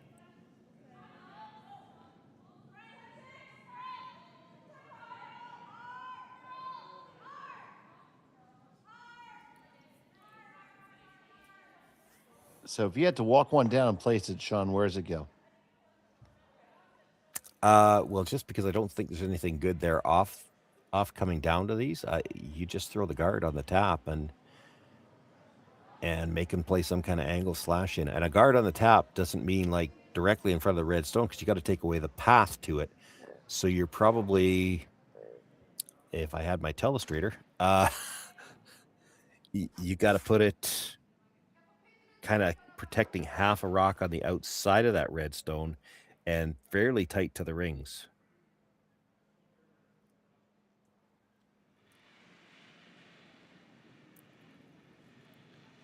And you know, they haven't talked about the guard at all. There's nothing that I see them talking about that isn't just going to make the shot easier for Stopera. Like there were rocks where they're trying to play, their rock's not going to even be a factor in this shot. He's trying to move it now. I mean, at least that could at least try to take the shot away, but it really depends. Like, I don't think if you're tapping, You're not tapping it out of the 4-foot clean. You're going to touch your own. It's a question of where is it going to leave the Yellowstone and what kind of damage can he do on that angle run on that one in the corner of the 12-foot, because that's what he's going to have left. Right. Yeah. Yeah. Don't know if I'm in love with this.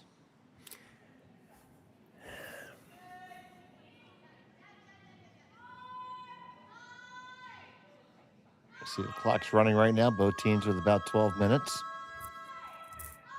Well, if you don't throw, I don't think he's got a shot for 3. So you'd hate to give him one.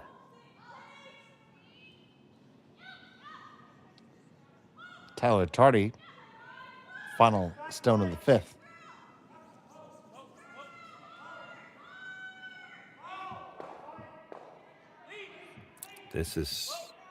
You're going to do some work for him here.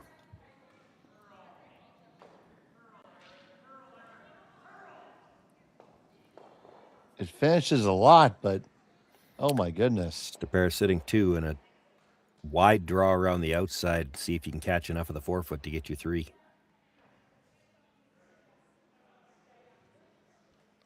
I mean, if you could find the line to get past the guard, there's a chance this goes, but I mean, when I saw that broom go down, Sean, I couldn't fathom what good came, honestly. Well, yeah, well, neither did I. It was looking like a guard to me. I was hoping I didn't, there's something I missed, honestly.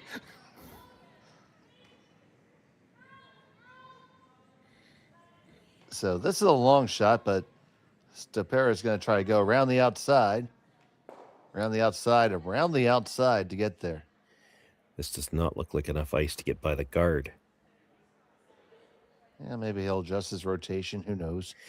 But you adjust the rotation, then you don't have the chance to finish at the edge. You almost need to go wider and go with he's going to try to spin it. There's the old spinner. Everybody's seen Nicodine throw this once.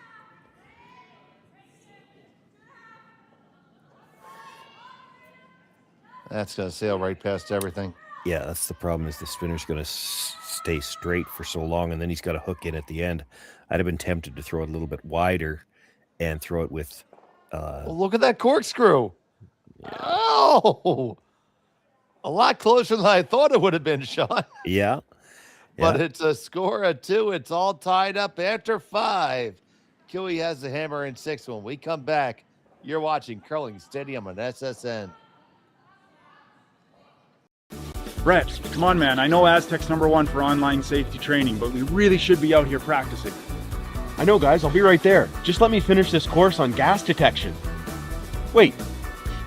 Do you smell that?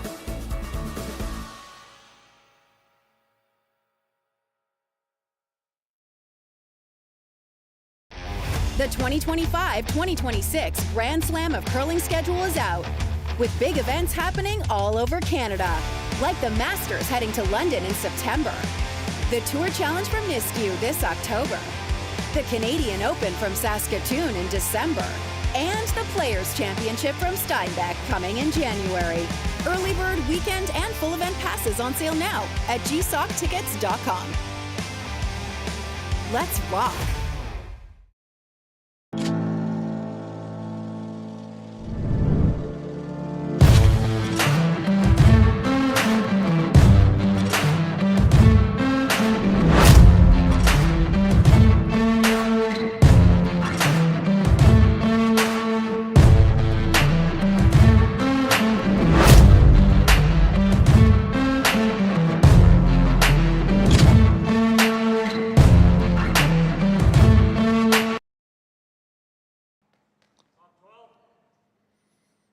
Welcome back to the Martensville Curling Club.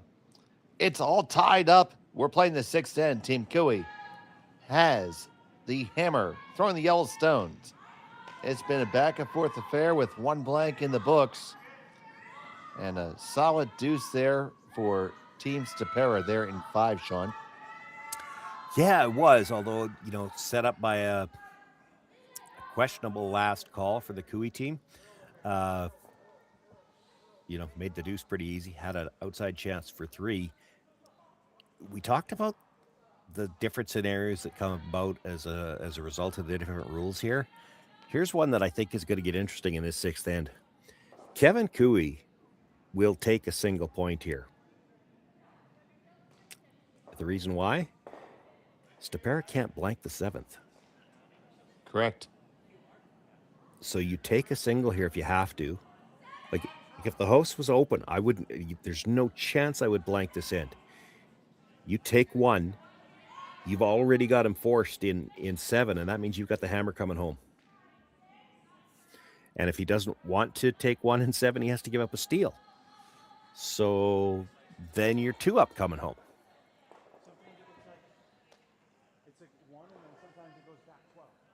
Yeah, certainly we were discussing, how these scenarios would play out once these rule changes were made. And what you're talking about is exactly one of those scenarios. Yeah. And it's interesting because it changes the way the scenario changes the last 3 ends and who might have extra or last rock in the 8th or last rock in the extra end. That already affects how you think, but we've gotten so used to it because it's always the same that thinking is just absolutely totally ingrained. Now you've changed a little bit of the rules. There's still scenarios at the end of the game, but it forces you to think a little bit differently, and it's certainly interesting. I don't think it's necessarily a bad thing. Like, why should it be that automatic how you're playing the last end? Or the last 2 ends, or in this case, the last 3 ends. That draw from Sluchinski came a little bit too deep there.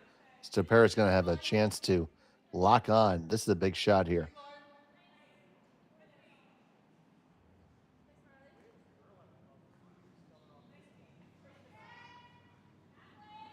Chance to flip the script real quick.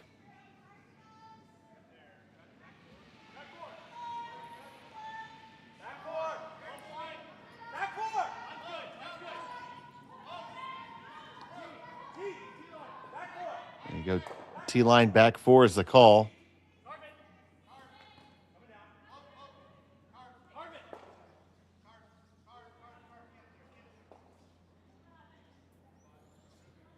Great judge by the front end there.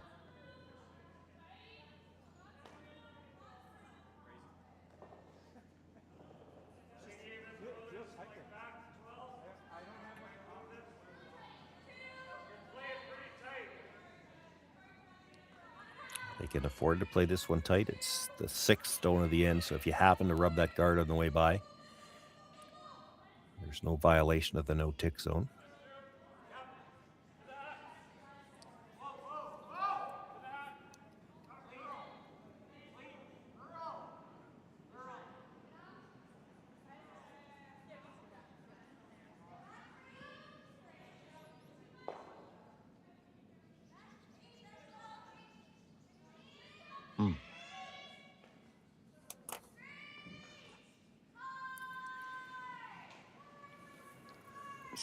See Andrew indicating board weight to take out this stone and kind of guard it up again.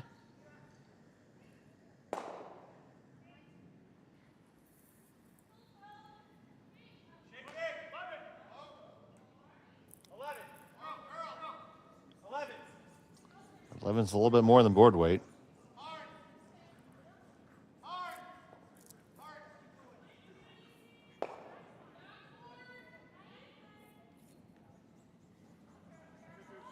Still probably good enough, Sean. Yeah. I mean, you could double those 2, but you're going to leave it guarded. Talking about trying the double peel, maybe have it come into the rings. So peel the guard into the one that was just thrown.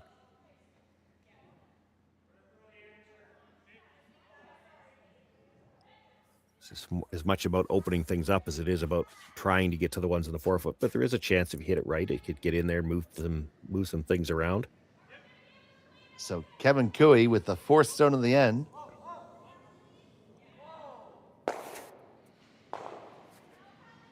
Ends up leaving that guard there for Stopera, and now it's a Stopera stone. And Andrew says, I like that scenario. Let's put another one in. Steal would be huge here. Then again, of course, Cooey still has the blank, so we're talking about that strategy. Cooey has the blank, but I don't think there's any chance he ever throws for the blank here. If they've got a choice. Well, no, I'm saying if yeah. Stopera were to steal, he has a blank for 7. Oh, yeah. Okay, I see what you mean. Yeah. Yeah. Hard to play the 6th then thinking you could blank the 7th, though. Well, I know we're halfway through, and it doesn't look very Cooey-ish. That can, of course, can change in the blink of an eye. But that's pretty good.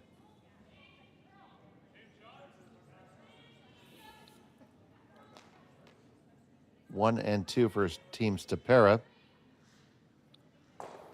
Can you hit this exactly the way you hit it the last time? And that's not the way you were trying to hit it the last time. Kevin Cooey.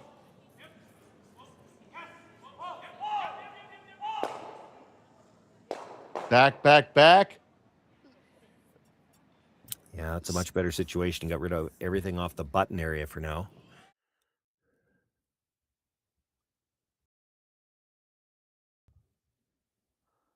How many times have we seen shots like this? Well, not too many with him throwing the 5th rock, but or throwing the intern. He prefers that out turn so much, but it's like Tyler's in the house and say, okay, I'll give him the out turn, but he's left-handed, so he keeps calling the intern for him. Never even thought of that.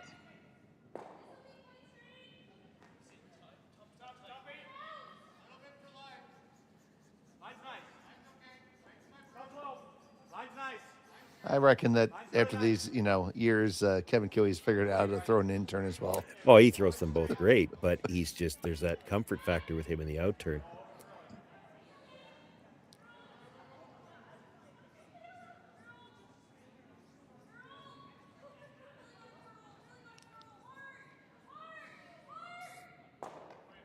So Team Stopera sitting 1, 2, 3, 4. Yeah, a lot of those could conceivably fly here. That yellow is just half in the 12 foot's fully exposed, so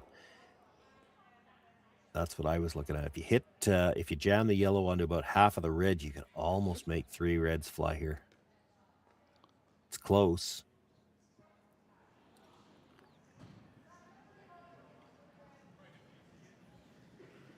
Plus, it gets rid of another rock. Like by making this, your shooter's going to roll away. Well, that one guard by itself that's just over the hog line, that's not guarding anything.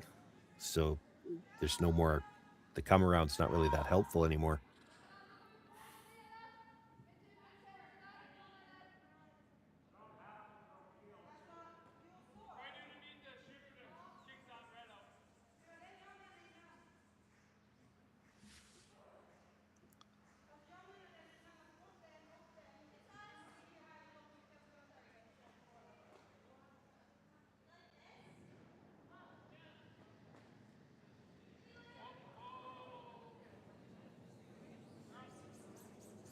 On the curl side, gets 2 of them to go. Yeah, they don't care what the jam at the back either. The key there was you make the 2 roll away. There's nothing guarding the center line anymore.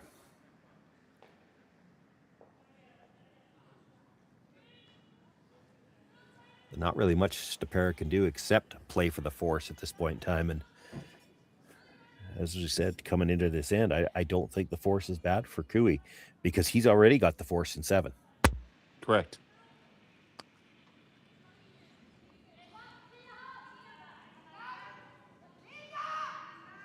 Once again, the rules for the Grand Slam events indicate a team can only blank once per end. Sorry, once per game. If you're to do it again, you do forfeit the hammer in the following end.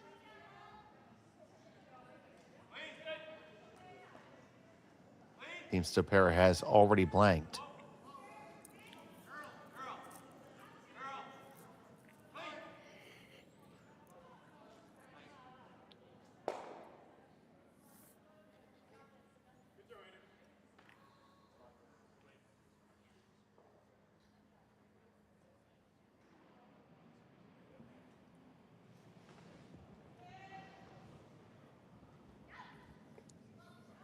Yeah, I think if you're hitting the top one, you're conceding that you're going to get forced.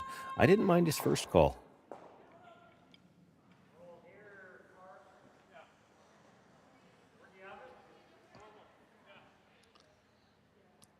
little pop and flop under.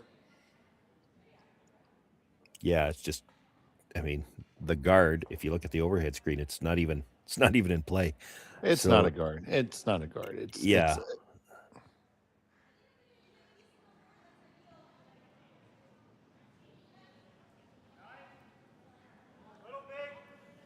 Maybe the only reason you're playing this is just so that it's not in the way of your draw path for your last one.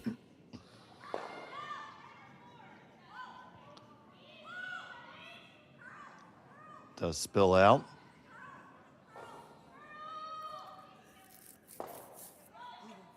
This, yeah, all you could really do with this shot is it's a question of, and it matters, like how well do you know Tyler Tardy? And I can't honestly say that I know which turn he would prefer to play. They're going to try to bury it, but again, the guard's so high, burying it really doesn't matter. Do you try to, I'd be more tempted to try to cut off one of his draw paths and make him play the one that he's least comfortable with. But you'd have to know which one that is. And I just, you know, I haven't seen him throw enough. It doesn't appear to be a weakness in his game.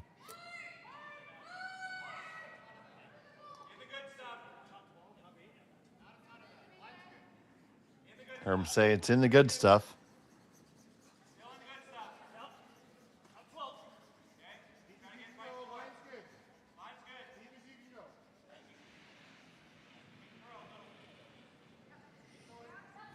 And they're going to drag this all the way to the top of the hat.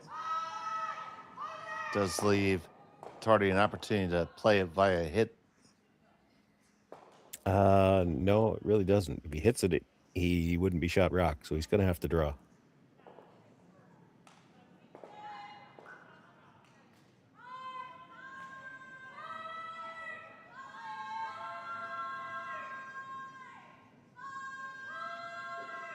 Tyler Tardy files down the sixth.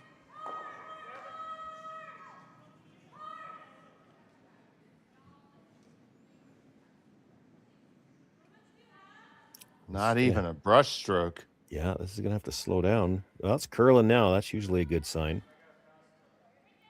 There you go. That looks perfectly fine. Single point on the board for Tardy. Stopera has a hammer and 7 when we come back. Welcome to the RockShop.net, the official store for the Grand Slam of curling. Whether you're looking for the best hats, stylish clothing, fun toys, or unique accessories, the Rock Shop has it all. Shop online anytime at therockshop.net for exclusive Grand Slam of curling gear, or come see us in person at your next event. Therockshop.net, where fans find their favorite curling gear.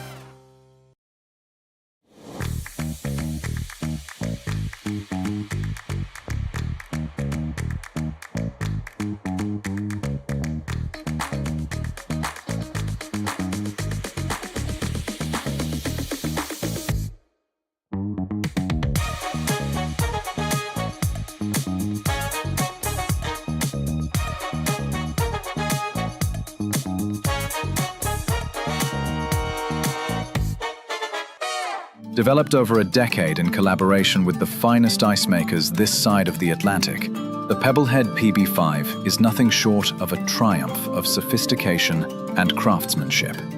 Weighing less than half its lumbering copper predecessors, yet boasting tenfold their durability, the PB5 delivers perfect, consistent ice, time after time. The PB5 by Pebbleheads.com, the apex of ice-making ingenuity for the roaring game of curling. Welcome back to Martensville. It's Kevin Cooey with a 1-stone lead. Andrew Stopera has a hammer. And it's interesting that it seems to be the Cooey team that's talking about how they want to approach these last two ends. Because we were talking during the break, I think it's Stopera that's kind of up against it here. For Cooey, you know Stopera can't blank this end. So it's real easy to force him. Just play all-out defense, and he has to either take one or give up the steal. If he gives up the steal, he could have last rock coming home, but he'd be down 2. if you force him to one, you've got the hammer coming home. You see the time clocks. Both teams have over 8 minutes, which should be plenty of time. Team Stopera has both their timeouts remaining. Team Kui has used one. Yeah, I think this might have been the discussion. Like, are we trying full out to force him? And if we are, they might have played into the rings. He's playing the center guard here to start things off. And just hangs on to the center line. So here comes the corner guard.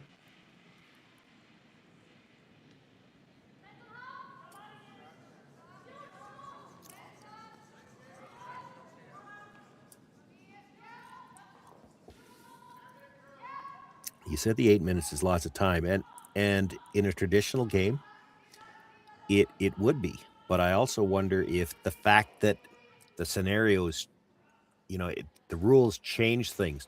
Is that going to necessitate some extra discussions here? Both rules are in play here. The fact that Stopera can't blank this in, so that's one thing. But it's also, you're in a tight game going into the going 7th and 8th end of a game where there's no extra end. So you're not just trying to manipulate yourself into, if you're Kevin Kui, well, we want to have last rock in the extra end. Well, that doesn't work. There is no extra end. We were talking a little bit during the break. So if Stopera gets forced here or gives up one, so if you get forced, you got hammer against you in an 8th end, winner take all. You're at best probably 40% to steal in that situation. If you give up a steal of one, you're down 2, but you've got last rock. Well, what are your odds of getting a deuce in the extra? And it's probably higher, or in the 8th. That's probably higher than 60% or 40%, pardon me. But that only gets you into the draw to the button. So you got to pick your poison. And I'm sure there's going to be some discussions, and the wheels are turning. And not for nothing, in the pregame draw, Kevin Kui put it on the pin.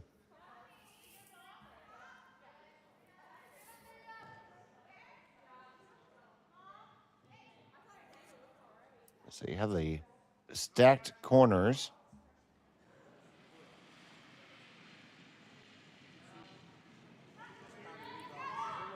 We have a beautiful parallelogram. I think I that's what I was thinking. Kevin's going to look at just choking off the corner guards here.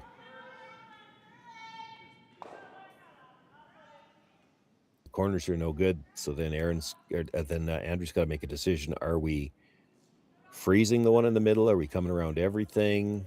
Are we trying some kind of double peel, knowing that the more rocks you get rid of this early, the more chance you're going to get back to that potential blank situation? Let's assume this one's made. Do you then tap the near corner guard underneath the one that's just being thrown? Should be able to get around the outside to do that. Yeah, it wasn't made, so it wasn't made. So, yeah, I don't think you're moving any of the corner guards. You don't risk taking away your setup, because you take away the near one, the long one by itself isn't guarding much. Ooh, not drawing here. Playing this still kind of like a traditional setup, although not playing a straight double peel. He's just trying to get these off the center line. So my guess would be, and I don't know their hand signals, but this will not be peel weight, I would think. They're trying to just kill one center guard, roll the other one back to the corner, and roll the shooter to the corner and get a real cluster of corner guards up there. Yeah, that's a hand signal for normal. And that's more weight than I thought they'd be playing for what they were talking about trying to get out of this. Yeah, that's not a good result, because that tight guard was the one that was really something you could go around. I think Kui's peeling guards now. Can you make the double and roll away? That's the question. I don't see this going. Doesn't look like there's enough room between the two of them.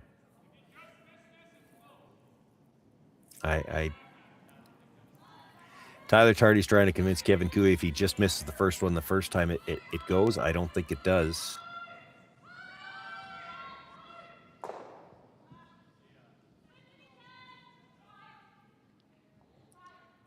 I'm not sure how else you could play it. I mean, it's tough to play the other one first because then you're liable to push the red towards the yellow in the rings.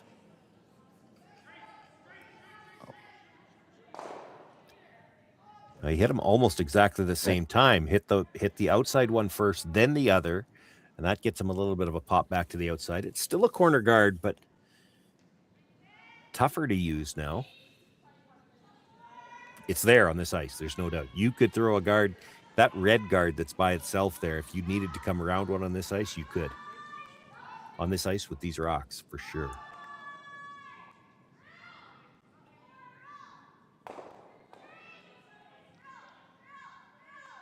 So looking for the come around here.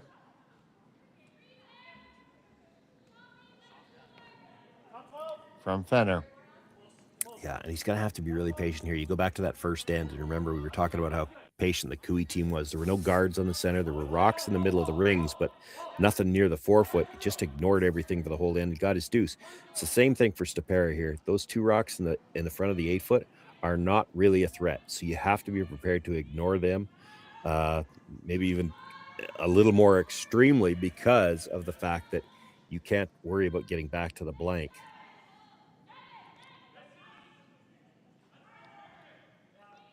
I think that was pretty well thrown stone. Yep.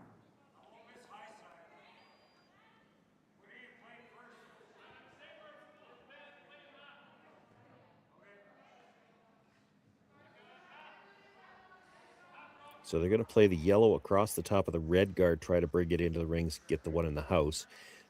The critical thing here is just don't stuff it. It's not critical to get the one in the rings. You don't want to stuff the yellow into the red and leave that stone at the back or in the rings guarded. Roll a shooter. Yeah, like that. Did not roll the shooter enough. Yeah.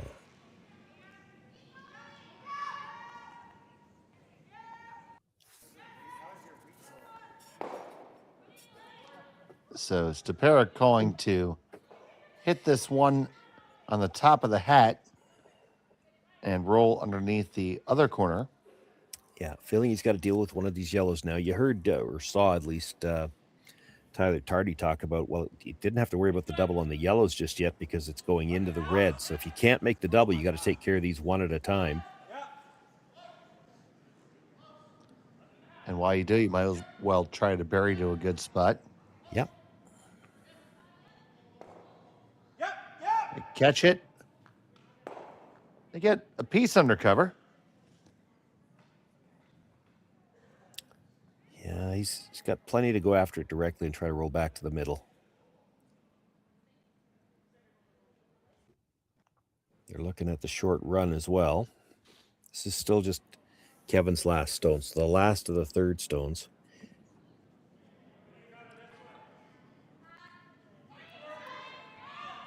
Asking Aaron how much he can see. And that's what's actually convinced him to go after the other one. If you know you can see 3/4 of that one, if you make the run back here, like this is the buried stone. The other one's still going to be open on the next one. They're not going to guard it.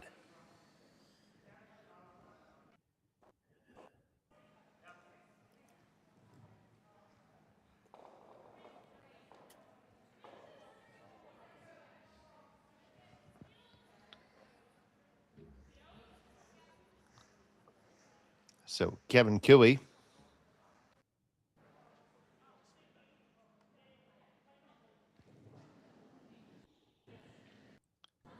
with his last of the 7th. So Chinsky on it the whole way, coast to coast. Catches it. Will it spill all the way? I don't think so. Well, they should have rolled to an interesting spot, though. Does hang on in the back. So Sean, does that? Yeah, take another look. Yeah, they need to just hold a little bit straighter. Catches the piece of the red, not enough to kill it. Now, when the shooter, and to Aaron Sluchinski's credit, at least he was ready to sweep that, brought it in, so it's sitting 2. It gets over a little bit farther, the jam possibilities there. I think you can make the double and get underneath the red. Yeah, that was be the question I was going to ask you. I mean, the double is thinner than you think. Half a rock is pretty thick on the first one, so you're looking for about a quarter. That should still clear the other red, I think. So Tom Howell with a big shot here in the 7th.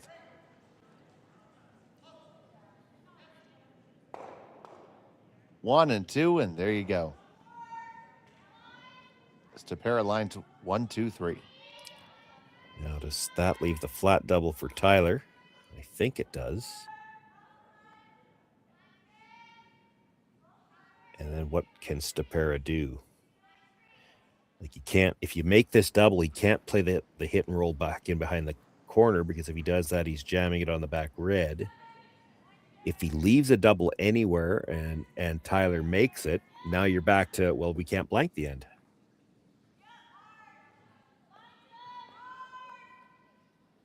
And actually, if Tyler makes this double, you hit and roll somewhere where he has to make a double and roll out, you don't even have the option to give up the steal. There won't be Tyler a Tardy play. Too thin. Really thin underneath. So just maximum distance here, buddy? Yeah, I would think likely. I mean, there's no way to take away all the double angles, but he scored 2 here. That's the best you could have ever hoped for anyway. 3 still a possibility. I mean, whatever double you leave him, he's still got to make it. There's no such thing as a gimme double when there's, 6, 7, 8 feet between them.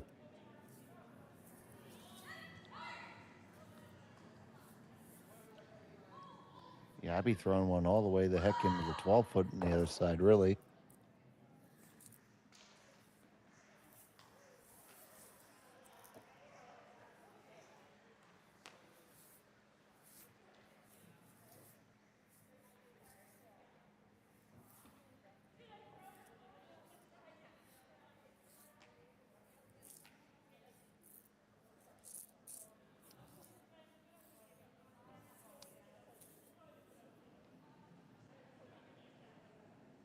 So Stopera looking to draw one in.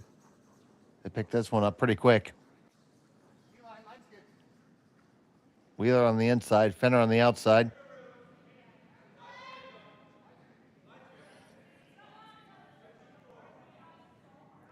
The boys have a good feel for this one.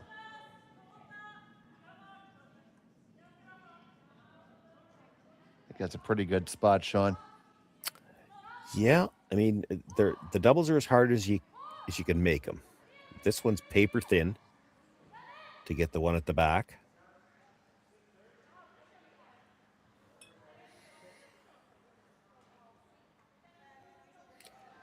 The long cross house one is very flat, and because of where the guard is, you can't throw what would be Tyler's out turn to get the flatter roll. You'd have to throw the turn where you're coming into it, and you'd gear into it, gear off of it a little bit lower. So he's going to play the thin piece, try to get the one at the back of the 12-foot. So on the way from Tardy, trying to make a curl. Means he might not have a piece yet. Has just a piece, and he catches it in the back. Tyler Tardy, how about that, sports fans?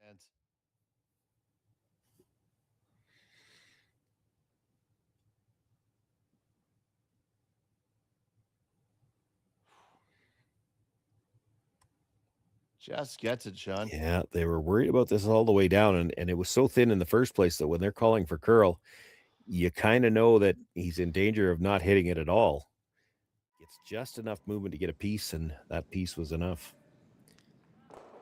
So a draw to any piece of the rings here for Stopera to get a deuce and take a 1-point lead into the 8th. Final stone in the 7th. Definitely does look like those 2 rules affected this end, and they're going to affect the next end as well. Even if this is made, Kevin Cooey will have last draw coming home in a game where normally you get forced to 1 in the 8th. You're in a really bad spot, but here it would be draw to the button. We'll put that 2 on the board, and we'll see how this works out. 8th end action coming up on Curling Stadium. Hey, Mark, you ready for this game tonight? Yeah, I'm excited, man. Cupsy, what are you doing over there? Don't worry, boys. Was just on AztecSafety.com, took a fire extinguisher safety course. Paul, I'm putting out the fires from now on. Woo!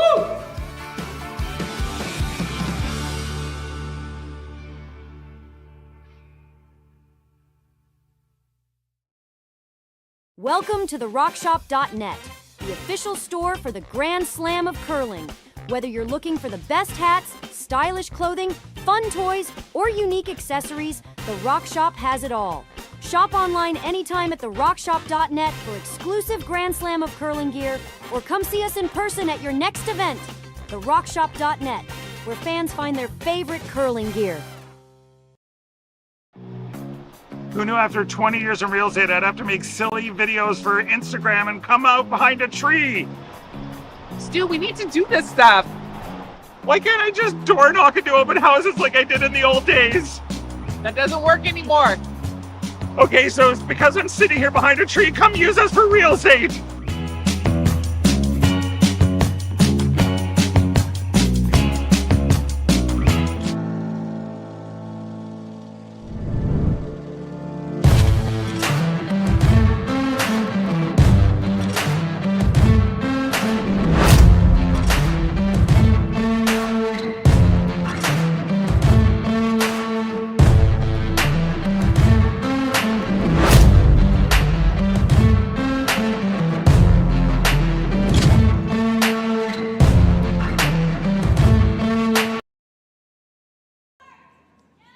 Welcome back to Martensville. It's the Grand Slam of Curling Canadian Open Tier 2. We have Stopera versus Cooey here in pool play action. It's 5-4 in favor of Andrew Stopera. Team Cooey has the hammer here in the final end. Dave Schmel and Sean Joyce here with you. Connor Sims manning our production. And so happy to have all of you here with us. And Shauna Deuce there from Stopera, and we were talking about the possible strategy during the break. Yeah, well, and I mean, it affects it for both teams, really. And Connor reminded me of something, and I was aware of it because I saw it come up in the Tier 1 already. But so we're talking about wins and losses, but wins and losses aren't straight here. It's more like the way they keep track of it in soccer. A regulation win is worth 3 points in the standings, and we don't have those standings on our score sheet. But if you have to go to the shootout, each team gets 1 point, and the shootout is just for the extra points. So the maximum you could get winning in a shootout is 2 points. Well, Kevin Cooey is 0-2 right now. So in order to get into the playoff picture, he more than likely needs a regulation win. He needs the full 3 points. Now, I don't know if either of his losses right now, whether he has a single point for those or not. That's the it's the interesting quirk in it, is that the software that updates our standings doesn't have that extra little wrinkle built into it. But so Kevin probably needs the 3 points right here now. Stopera come into this game with a record of 1-1. You could certainly see where they might feel like 2 might not be enough for them. It all depends on how things shake out. Certainly if they win their last 2, they should be okay. But does that mean they have to play for the hard steal here? And they started out with the 2 center guards, so it looks like they're playing it like a hard steal. It's going to make for an interesting last end here for sure. And the draw attempt from Sluchinski did rub off the Stopera rock, and this one's not making it around either, Sean. Yeah, early advantage in this end, definitely to the Cooey team right now. Just hit something and it was gone.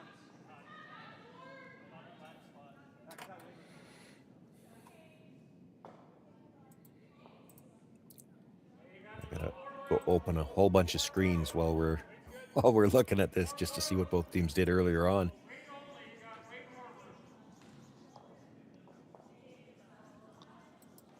So Tardy trying to bring in Aaron's rock. Aaron says, I'll help.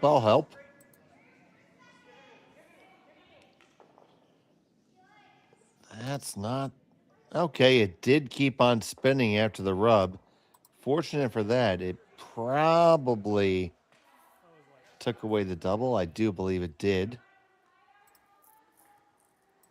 Now, I would think they're going to come down and talk about this.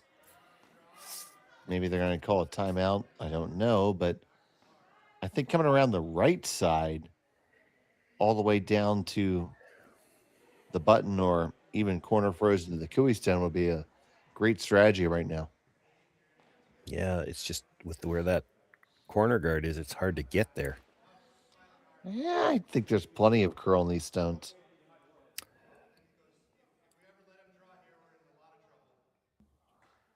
And we've heard from our research staff that Cooey does not have a point at all. Yeah, I've already got that far. Cooey doesn't have anything. And I haven't figured out whether Stopera's win was in regulation yet or not, but I just need to do a couple of more mouse clicks. I'll have that one for you too. So timeout's been called by Team Stopera. Stopera's loss came in regulation. Or pardon me, his win came in regulation. So no, he got 3 points for his win.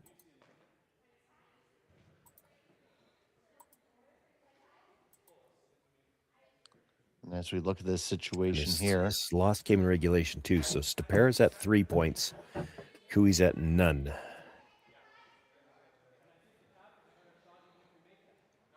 Yeah, so taking a look at this situation here. There's no way to double off the Cooey rocks. Well, there might be. I mean, they were talking about that. Could they see enough of it? And if you can, it's just enough. And of course, then they're just going to come around again.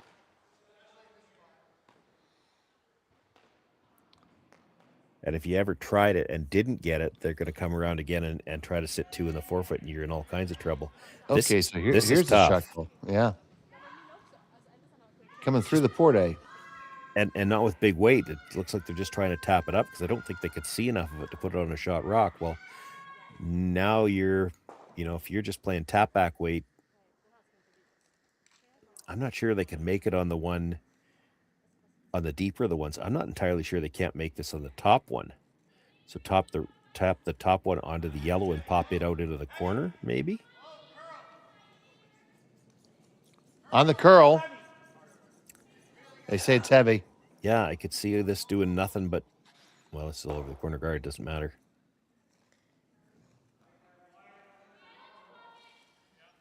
Well, if nothing else, it opens up the draw on that side, but yeah, let's see if Tardy elects to have Cooey go there first. If he had made the port on that, I think all he's doing is killing his own stone. Now, the shooter might roll in to be a biter somewhere, but that doesn't really help him at this point. Leaving the guard out there actually probably helps him more than anything else. Yeah, Kevin Cooey's going to come there first. This is not as easy as it looks. I mean, he can't come deep, obviously. Then he sets up the freeze. And because of the angle on the 2 reds at the top, like, he can't be too high in the 8-foot or he's going to be right into the run path on those 2.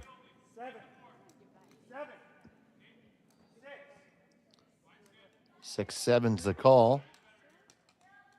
6 is good. 7's pushing it to be too deep. I guess it's a good thing it's a 6.5.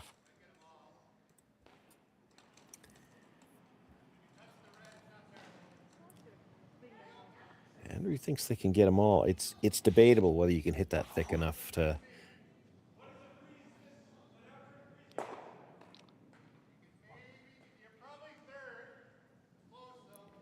That's what I was wondering. If you got right down to the face of the one that Kevin just threw, would you have second shot? And Andrew doesn't think so.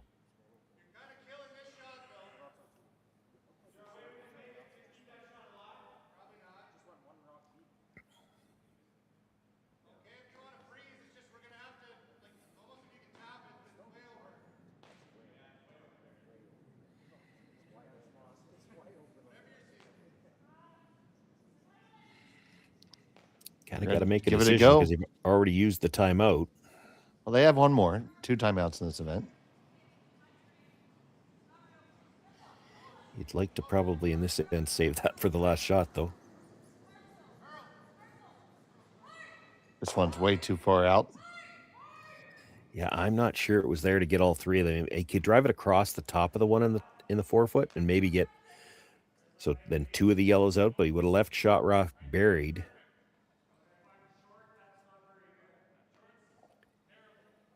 Yeah, short would cue it all up, I think.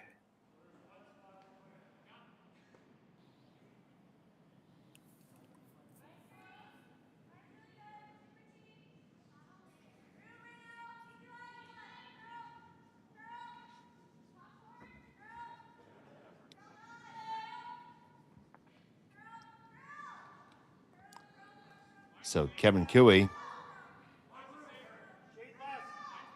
with his second.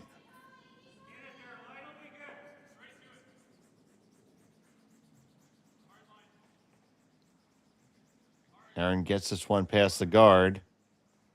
Yeah, he's going to have to go for weight here. Going to be third shot. Yeah, but it's in the run path on those 2 reds. And I don't think he's got a choice.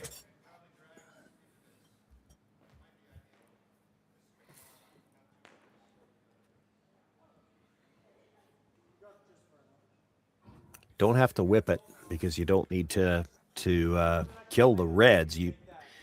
But this is a chance to get rid of the yellows to go and get rid of that overlap, so you might be able to use the other stone.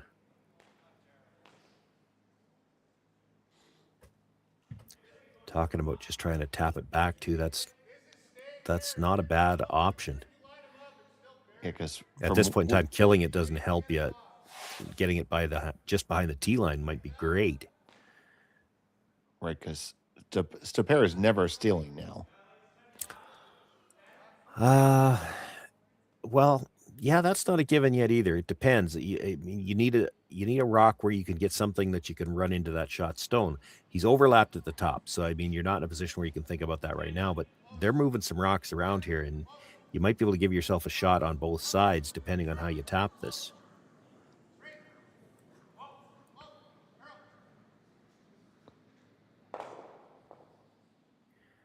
Oh, I thought it would get a thicker piece of that yellow. That the only part that helps him on that is that he could see the red just outside the rings in enough to do something with it right now. Timeout called. That's their second. You see they have 2 minutes, 52 seconds. Team Stopera with 129 with 1 timeout remaining.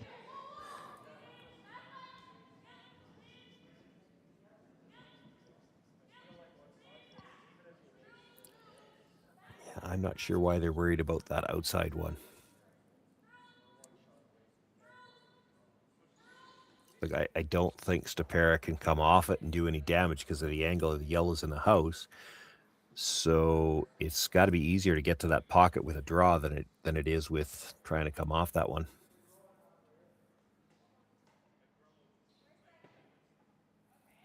They're thinking about trying to roll it fairly flat and high. That's a different story than trying to get into the pocket. If you're trying to roll just underneath that red stone and take away the angle run in, that's a little bit more advantageous, but now you're playing a pretty flat roll, so you're throwing, you're not throwing bumper to hack if you're playing that, which is fine. I mean, you're not doing any damage out there.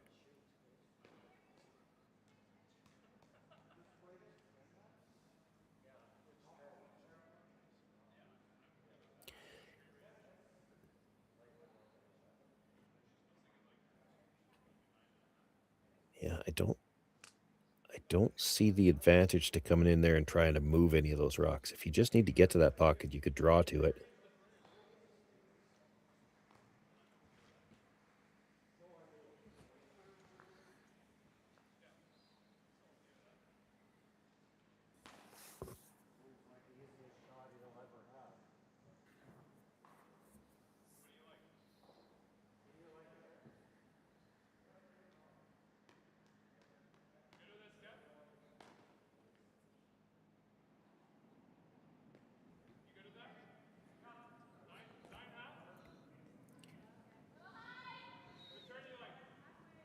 they're going to stick with that call. I actually liked it when they were talking about hitting a little thicker and rolling higher up and just cut off the run.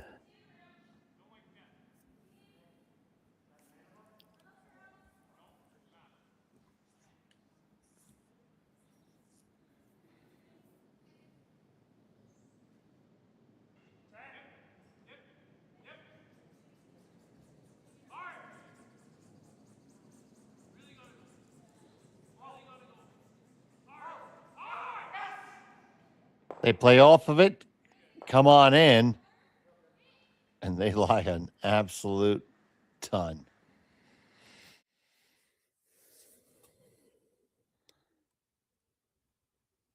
That's pretty much what they had in mind, and it jiggles it around. So the two rocks in the 4 foot that are shot in second, I don't see any way you're getting rid of both of them in one shot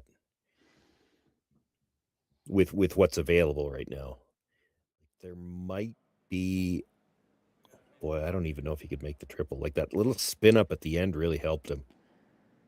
They're actually looking at the long run because the short run, it's hard to see anything good coming off that right now. Like if you just kill the two out of the top of the 8 foot, they come around, put another one in the top 4 foot, and I don't see how you even make him throw his last one. Currently less than a minute left. Yeah, they don't have forever to throw this one. I mean, they'll use their timeout to be able to throw the next one, but if he could get this just across the top of the one that Kevin just threw, coming from this angle, he might be able to triple 3 yellows. But you're a long ways out in front trying to run this back, trying to hit a very precise spot. Stopera with his first in the 8th. That's going to be out Runs there. it back, that's going to go way over the top.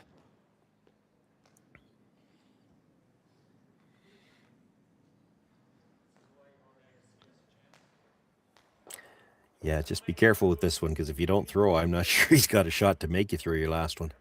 Like, you'd have to make a triple to make Tardy through the last one, and I don't know if there is one. Makes me think of that famous clip with Kevin Martin and Johnny Moe talking back and forth, and eventually Kevin decided to throw it away. Yeah, I'm not saying you need to throw it away, but you got to be a little careful with this one. The only way I see leaving a shot to get a pile out of them, and it's the angle on the red, he's coming from the wrong side to get them all. But if you ever move that yellow, the higher yellow, back a few inches, there then might be an angle. There might even be an angle to get 4 of them, depending how it sits. Now, I mean, he's still going to have a relatively simple shot for his last one, but you can make him throw it at least.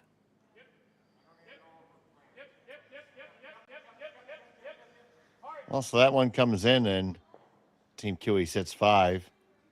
Timeout called.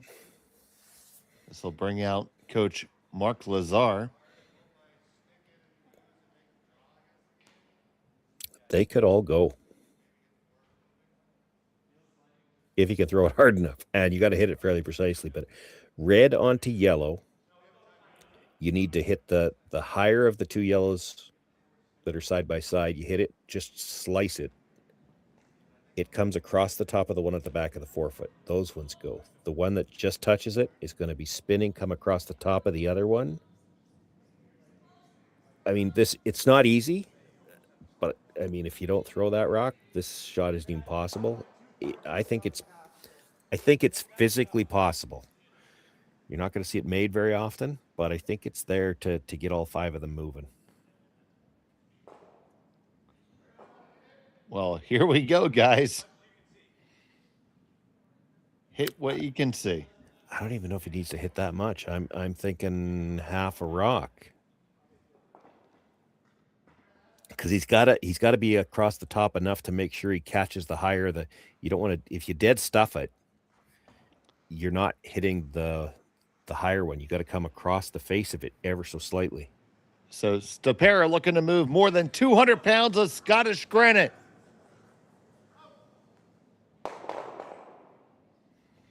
They all moved. Does that one leave? Doesn't really matter. It's going to be a draw. Yeah. It still will be a shot.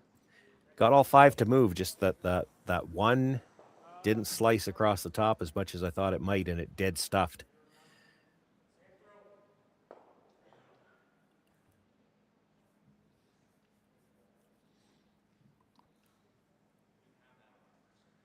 Still a lot of granite moving there, buddy. Yeah, but I mean, he didn't have to leave him a shot where he could even touch all 5. Like, that was the thing. You couldn't move that rock.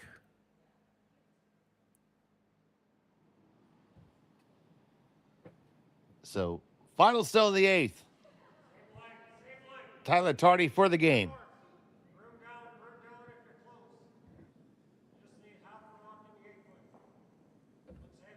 You heard Kevin, half a rock in the 8th.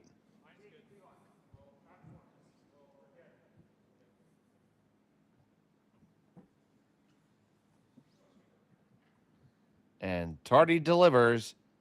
That's a score of 2 and a win for Team Cooey. They have a 6-5 victory over Team Stopera. Yeah, and because of the standings, so it's 3-point win for Cooey. Stopera only had the 3 in his one win, didn't pick up anything in his loss. So both of them now at, both of them at 1 and 2 after that game. There is quite the mix of teams. I looked at the other score on the men's side. So we don't have any undefeated teams left in Pool B. And let me double check that, make sure that finished up the way I thought it did. Yeah, don't have any undefeated teams left in Pool B, and now in Pool A, there's just the 1. This is going to be an interesting final day here in this Tier 2, just to figure out who gets to the playoffs on Saturday. It certainly will be, Sean. And tomorrow morning, we have action for you on Curling Stadium at 8 o'clock Central Time. We have Yamaguchi and McDonald. That will be myself and Sean. And the other featured match will be Wayno versus Baldick. You can join Matt Sussman on that call.